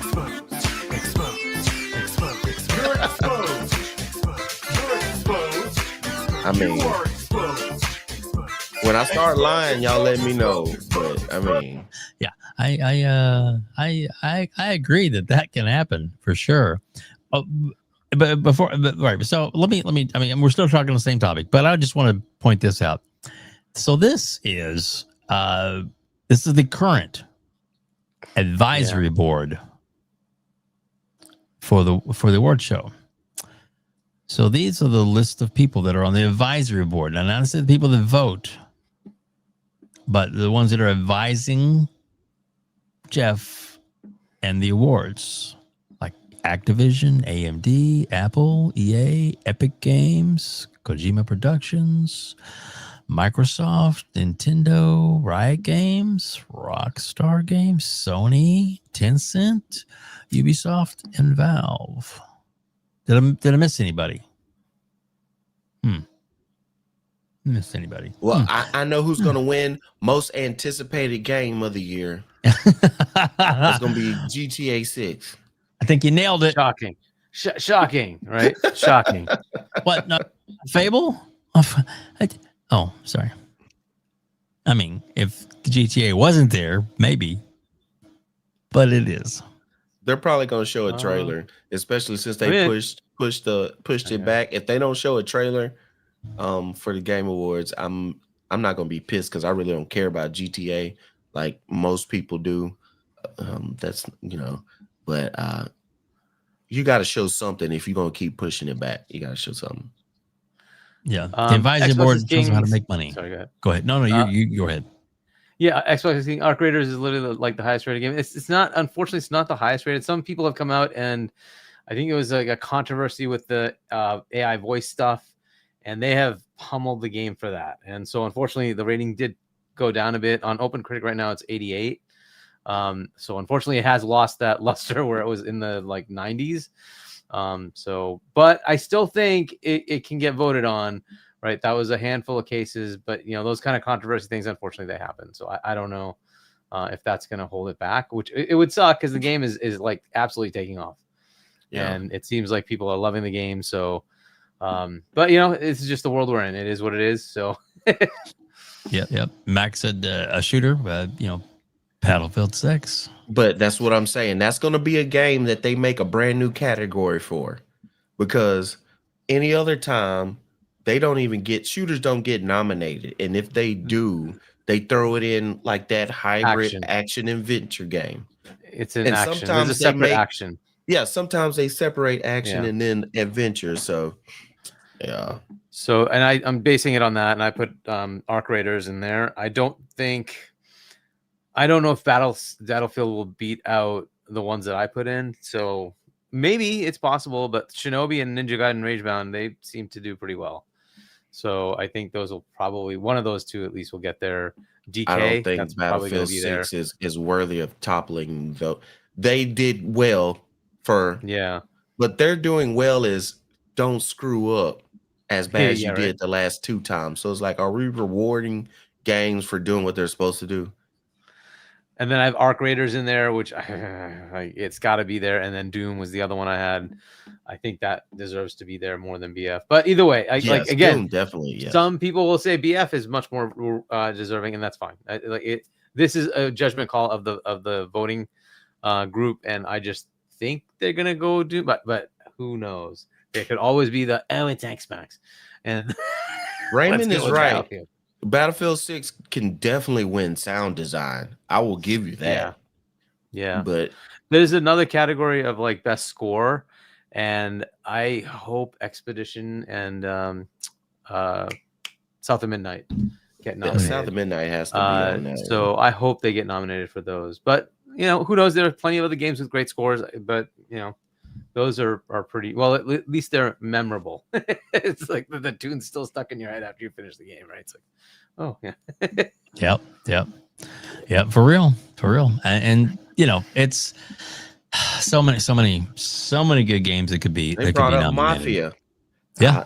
That skipped my mind while I was talking, but yeah, Mafia is probably. I just finished that game. I can't see that being. I'm sorry. I haven't played it, so you never know. And it's a like 70s meta, so it's not, and low 70s, I think. But yeah, yeah. It's craziness. So, like I said, lots of nobody else has anything else on this one. I think we'll move on. But next week's show we'll definitely cover it. So tomorrow, there's the times right there on the screen. So 9 a.m. Pacific, 11 Central, 12 Eastern. So if you want to tune in the mornings to catch it live and find out, because I'm sure they'll replay it, but it's should cover all of it. And then I think it's like a week or so later, then they put up the option for the personal choice, where they don't usually put that one day one, the but user's voice, the user's choice, the user's voice, user's voice. Sorry, yes. That way, and a lot of times that's usually the ones that get snubbed or they get yelled at for not making them in. They thought, oh well, look where we're going to put this one. Yeah, okay, it's a Halo. I think Halo won that a few years back. It did. Yeah, so it did. Yeah, because it kind of got left out of the talk, and people were really upset about that. And then Keeley came out with this a wonderful new category, New category, You are exposed, sir. Yep. Anyway, so I'm waiting for the category best new Kojima game of the year. That's the category I'm waiting on. Could be.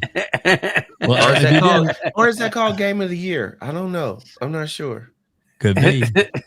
Could be. Well, they did release one, right? But it's just not his game anymore, I guess. Metal Gear Solid 3 Delta remake, whatever thingy. Yeah. Yep. There you go. I could go anywhere for sure. For sure. Yeah. All right. Let's we're gonna wrap things up. Obviously, we're going a little long, but that's okay. We're having a lot of fun, and we do appreciate Fuzzy joining us. Even though you joined us late, but that was totally. Any chance we can get Fuzzy on here is so much the better. We'll love having Fuzzy on here, of course, and of course Scrub Nurse and Hargeet. We love the panel tonight. It's fantastic. Sure. Great members of the community hanging out with us in chat and everything too. It's been great. But one last little thing I wanted to show that I just thought this thing was so freaking cool. Let me see. I got this. I got the clip here somewhere. Oh no! Oh wait, that's not it. I had it ready, Hargeet. I always do this to ourselves, don't I? I have it ready, and then I talk about it, and then I screw up and put the wrong thing up. But here it is. I'll play the video first, and this video of this lovely person here. There we go, and there we go. So this is kind of cool. Make sure I got volume up. All right, here we go. This new Fallout Pip-Boy 3000 replica actually lets you play the full Atomic Command minigame from the Fallout series. You can switch the Pip-Boy to either Fallout 3 mode or New Vegas mode, and it includes almost all the in-game content and menus from Fallout 3 and Fallout New Vegas. It's basically two Pip-Boys in one. You can check your status, items, even scroll through the maps of the Capital Wasteland and the Mojave Wasteland. This Pip-Boy also finally has a bright LED torch on the back so you don't get lost. Your Pip-Boy will come with a stand so you can either display it or you can wear it with its memory foam cuff and take it with you for the ultimate adventure. The Pip-Boy 3000 will be available on IGN Store on November 17th at 6 a.m. Pacific. Go to store.ign.com to sign up for the reminder. See you then. Kind of cool. That's where they lost me though. They said IGN store. I was like, oh. Well, it's not only there. Let's it's also available at Bethesda as well. I'll take that. I'll take so there's that. Here I'll put that link in the chat for anybody. We'll do that right now. We'll put a look. But yeah, so that looks kind of cool. It's neat. I mean, it's one of those things where it's like, so the meme, take my money. There's a lot of people out there. I'm sure they'll be doing that for sure. I should have that soundbite, but I don't. I'll put that in a couple of times. There you go, guys. If you're interested in it. Yeah, I hope it is good. So Xbox is king. I just want to say, don't listen to the haters on Black Ops 7. People complaining about the campaign. Just go try playing with random people. You're going to have a great time. I guarantee you. I hope so. I would like to keep. I actually would just like to play with friends. So I'll try to get a crew together. Yep. Play with friends instead. But yeah, I hope it's good. There's the actual sound effect from it too.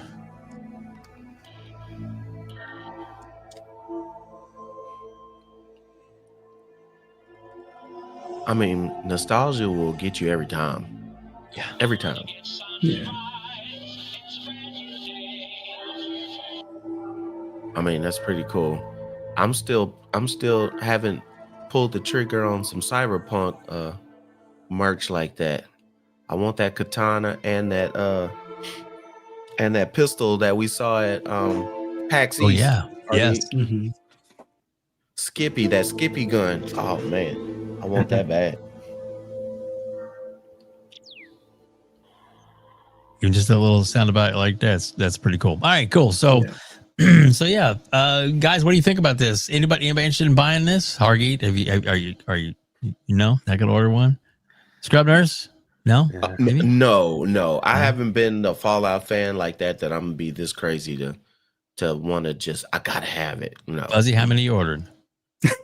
No, I'm not going to order any, but see, these are one of the things that I like the concept of it. Mm-hmm.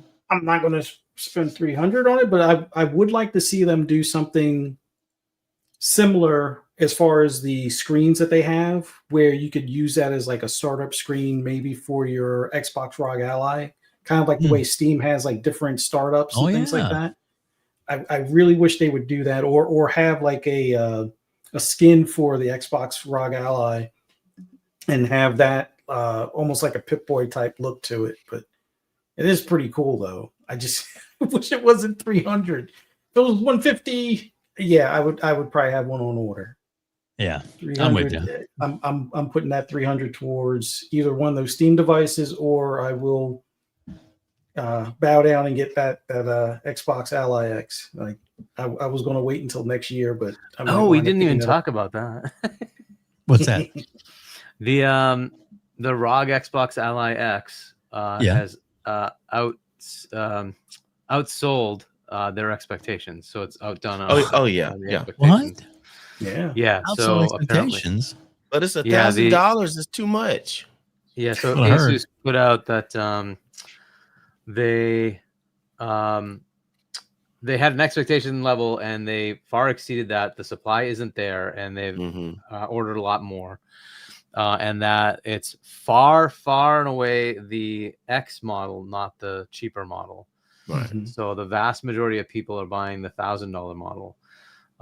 If you had to estimate based on the numbers they provided as far as revenue, so the original ROG and ROG X, not the Xbox versions, they sold roughly 500,000-ish total.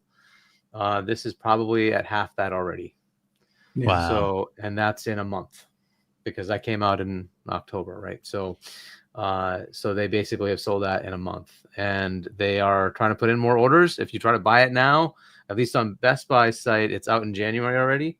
Yeah. They just don't have enough allocated units yet, and they are trying to get as much allocation as they can. But of course, you can only order so much, especially when it comes to holiday launch.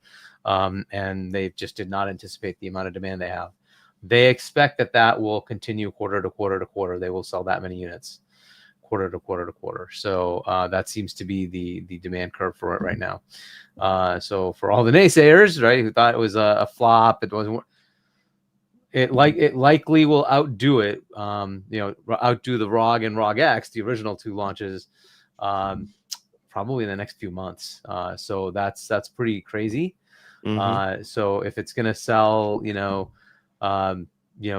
about 1 million in a year, that's not bad, right? So we'll see where it ends up, but all signs are pointing to people actually are interested in this device, and having the Xbox name on it mattered, and the price point that everybody thought was going to be the end of the world, people chose the more expensive model when a cheaper model was available.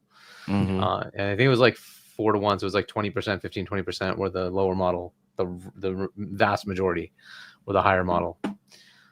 So that's kind of where it is. That's pretty crazy. But that's another little nugget that came out from the financial report from Asus. There you go. That's pretty cool. Fuzzy, I mean, did you buy one? Not yet. Like, I wound up buying a bunch of camera equipment for my wife is doing. You're doing the production stuff, so that's different. Yeah. But I kind of expected that this would sell well. I didn't know it would sell this well per se, but like the one thing that I guess a lot of these companies fail to realize sometimes, even though they are like, oh, we'll make the lower price one as the mass appeal one, just like in the auto industry, V8 sell better than the 6-cylinders, at least in the launch year. Now, over the lifetime of a generation of, like, let's say the Mustang or Camaro and stuff like that, the 6-cylinders eventually catch up or maybe outdo the number of V8 sales. But when you have that new model come out that first year, the more expensive one, the enthusiasts come out in droves. Then everybody else catches on after the enthusiasts have their toys and everybody got to see it. It's like, oh, well, that one's great. Well, I might not be able to get the $1,000 one, but I'll get the $600 one. But the enthusiasts came out in droves for this device, and I'm pretty sure Xbox is like, yeah, let's make sure we adjust the higher end number for when we do maybe their own handheld in 27 or 28 or whatever. But yeah, it's great to see. Yeah. For Scrubbers, did you buy one? No. Any interest? Now, if someone wants to buy me one, I'll be interested in it and I will enjoy the hell out of it. Heard that. But for my lifestyle and what I do, it's not practical. Yeah. So it's going to force me to it's just going to sit. Because if I'm at home, I wear glasses and these glasses have bifocals in it. I mean, I have a gaming laptop that's a 16-inch screen, and I don't even want to play on that, even with my face this close to it. I need something bigger. My gaming monitors are like a 39 curved and a 48-inch LG C10, and I play close to that because I need to see as best as possible. So, I don't have a time for a handheld. If I did, it would just be docked. That's another reason why I don't have a Switch, because there's not enough games on there that are like, I gotta have it because I'm just gonna dock it anyway. Yeah, I've got a Switch too, and I play it mainly docked. So, but occasionally, if I want to grab it on the go or road trip or a trip to LA, right? Hargeet, it came out the day before. Of that, I don't know that Mario Kart World doesn't get in the game of the year type discussions as well. I didn't even think about that. I pull that out because I'm like, there's too many other games. And Fuzzy, you were talking about the sports game, category. It may end up being the winner in that one. I'm just saying. Yeah. Right. It may not deserve it. It may just be that the popularity level of that game will just say, "Oh, it's got to win." Right. Oh, yeah. And so again, I kind of kept it out of the game of the year because I'm like, dude, there's too many other games. I can't put it there. But I just figured it's going to go in that sport category. It's going to be there. And like, what are you going to do? Yeah. This is another one that's crazy. Oh my gosh. Like a friend in Brazil, he tells me he's like the $300 just for a simple AAA game basic version. Holy crap, man. And we complained about our costs here. You imagine? And their cost of living is like, so they don't make nearly as much as we do. And can you imagine having to pay that much just for a game? God, Game Pass must be like a godsend over there. Wow. Like Wow, Neo, I remember the days of the Neo Geo, and that was like I looked at that and I couldn't even bring myself to ask my parents to even consider that. It was like, I think at the time it was $800 for the console and $200 for the games. I was like, yes, yeah, it was crazy. Yeah, I couldn't there you imagine go. doing that now. $300 for a game. Oof. I'd have 2 games. I'd probably have The Division and Forza Horizon, and that'd be it. Yeah, There you go. Nuts, man. It is nuts. Wow, what a great show tonight, guys. I do have to play this real quick. If you like this video, please hit the like button. There you go. Thanks, Dut. Oh man, well, great show. We're actually we are going to send since there is no Pixelated Echoes tonight, unfortunately, we are going to send everybody over that wants to stick around. Fun speculation. Mav is playing Arc Raiders live right now, and he's questing, having a lot of good fun over there. So we're going to send everybody over there. It wants to, just if you do, just let him know you've been rated by the council. That, it's always exciting to hear. We appreciate that. But guys, we're going to go around the horn and thank everybody for being here. Gosh, what a great show! Like I said, next week's show is going to be fun, crazy, packed, and I will be on time because I don't have to work next weekend. So anyway, sorry about that, guys. But we do appreciate each and every one of you. Let's go to Scrub Nurse first. Scrub, thank you so much for being here and your gameplay that you do. Thank you for sharing it with us earlier and all the stuff that you do in the community. Love talking to you, man. I love having you on. Hopefully you'll be on again with this, man. So please tell everybody where they can reach out to you, where they can find you. And I know you do a show with 108 Dragons. Sorry. That's right. Tell us all about it. Yeah, we have a show. 108 Dragons TV is the channel. It's called the Dragon's Den. We do that on Saturdays. The normal time is 7 p.m. Well, 6 p.m. Eastern, 5 p.m. Central, but sometimes we push it back an hour depending on what limit is. But it's normally 6 p.m. Eastern, 5 p.m. Central on Saturdays. And you can look up Scrub Nurse on Xbox if you want to play. I'd like to have fun, play games. Shooters is my main thing, but I play other things as well. On Twitter, I'll be at Scrub Nurse with the number 3 behind it.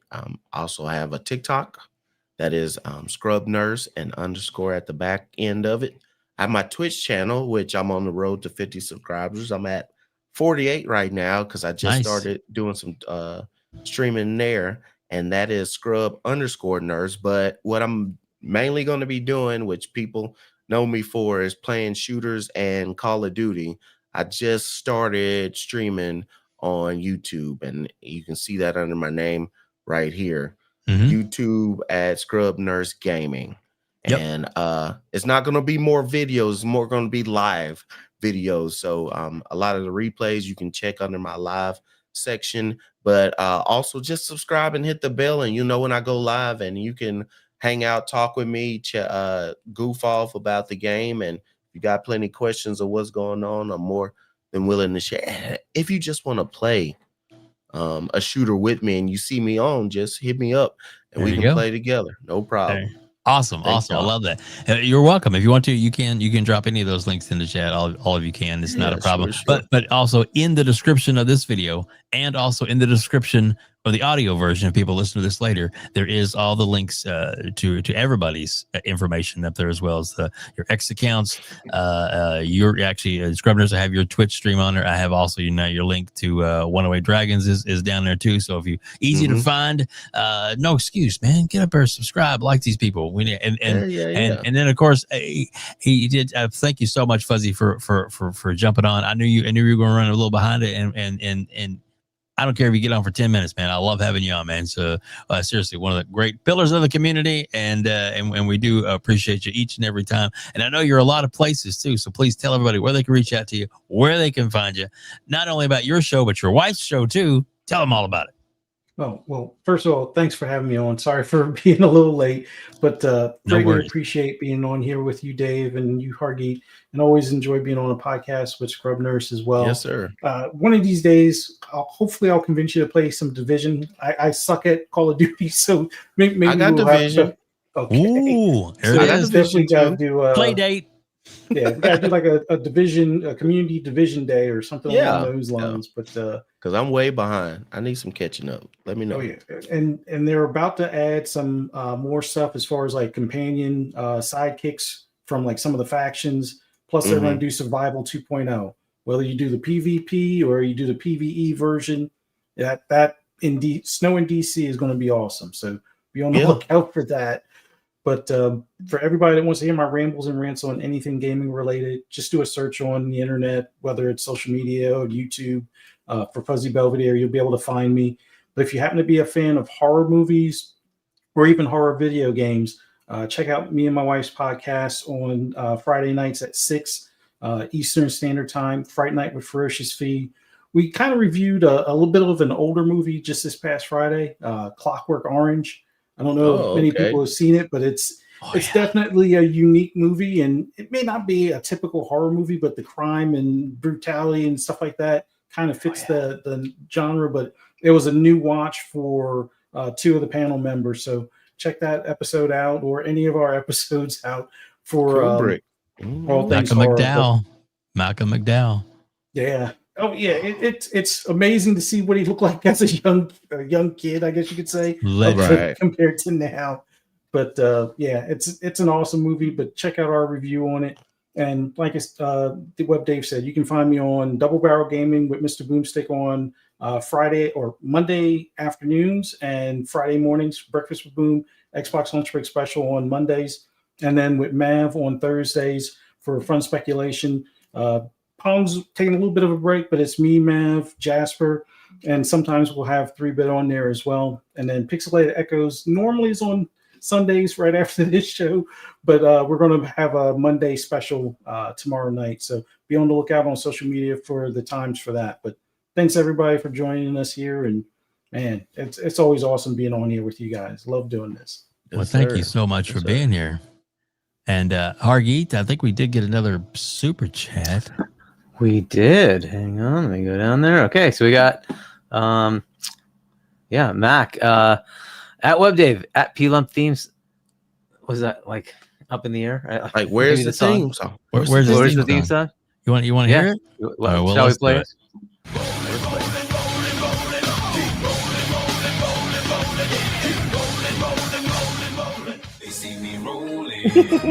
Watch him rolling, watch him go, watch him rolling, watch him go. He'd be rolling down the street, he'd be rolling to the beat. There you go. Little peel up for you. Yeah. Peel up, where you at? Peel up. I think he invited me on his show earlier to be on sometime next week coming up. I want to see what I can make some time and do that for him. Peel up's a good dude. So there you go. And But we obviously we're gonna talk to Hargeet and find out where you're at, all the shows you're on, so many amazing content creators that you actually work with, and it's amazing, and a lot of people you've been on with, a lot of great shows, and even you work with the Iron Lords as well too, and it's getting to meet you in person was fantastic. Actually, and I was gonna say, Scrubbers, I got to meet Lemon too in June in person. He's awesome, dude. He's awesome cat. He's good. Awesome He's good cat. people. He's good. Hargeet, please tell everybody where they can reach out to you, where they can find you, and where they can reach out to you on Discord. So first, let's talk about the horror has returned, and for everybody else in the sports world. What? Ding.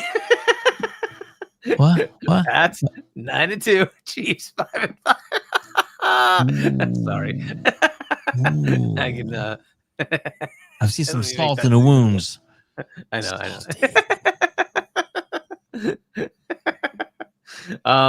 Just having a little fun. But anyway, back to my normal, which is here. So you can check out my channel if you want, Hargeet Chani 1 on YouTube, and pick up my book, shop.chani.us.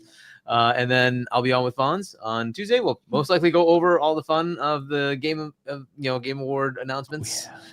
So we'll do that, and Awesome. we have plenty of other things to discuss, of course. But check that out, 7 p.m. U.S. Eastern Time on Fonz Gaming, and then I'll be on with Boom. I'm sure we'll have more fun beyond just the Game Awards, but whatever. We'll talk about that 7 p.m. U.S. Eastern Time on Double Barrel Gaming on Wednesday. And then with see what I doodle on Friday at 8ish p.m. US Eastern Time on night shift on Friday. So check that out. And we'll be back next week to see how, of course, as always, how Xbox is dead. Oh no! Say it ain't so, Hargeet. Say it ain't so. Thanks, Robin, Fuzzy, for coming on. Oh yeah. Exactly. And Fuzzy, just so you know, I did send you a link in your X channel, and that is a one of the movies we talked about that I brought up when I was watching you guys' show, which was Bloodsucking Freaks, and it goes over like 10 other movies that are like the absolute gore fest banned movies that you shouldn't watch, but you got to, Fuzzy. You got to watch it. You got to watch it once. I'm just telling you, you can have your wife sit with you and she can get you through it. I'm just kidding. I'm just teasing. But yeah, there's some weird fucking movies out there, folks. That's all I can say. So anyway, I'll throw that up there for everybody if they want to get to it. But guys, we thank you all so much for being here. I love having you guys. Make sure there wasn't any more chats. All right, good deal. So again, thank you for joining us. Next week's gonna be pretty big. We didn't touch on the speculation about what's gonna be at the Game Awards, but we still have plenty of time for that because the awards come up in December. But like I've been saying, I think the console announcements that like we just got with Steam aren't going to be the only ones we get this year. Let's just say a little birdie told me, or a rumor, or maybe it's wishful thinking. I don't know, but we'll see. And of course, we're going to send you over to Mav, Fun Speculation. He's playing live right now. He's doing pretty good, actually. Yeah. But I'm gonna send him, let him know that we are rating him. So there we go. If you want to stick around for that, great. Thank you all so much for being here on the one and only. Yes, this is the Gamers Council.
Game over. Always two there are. No more, no less.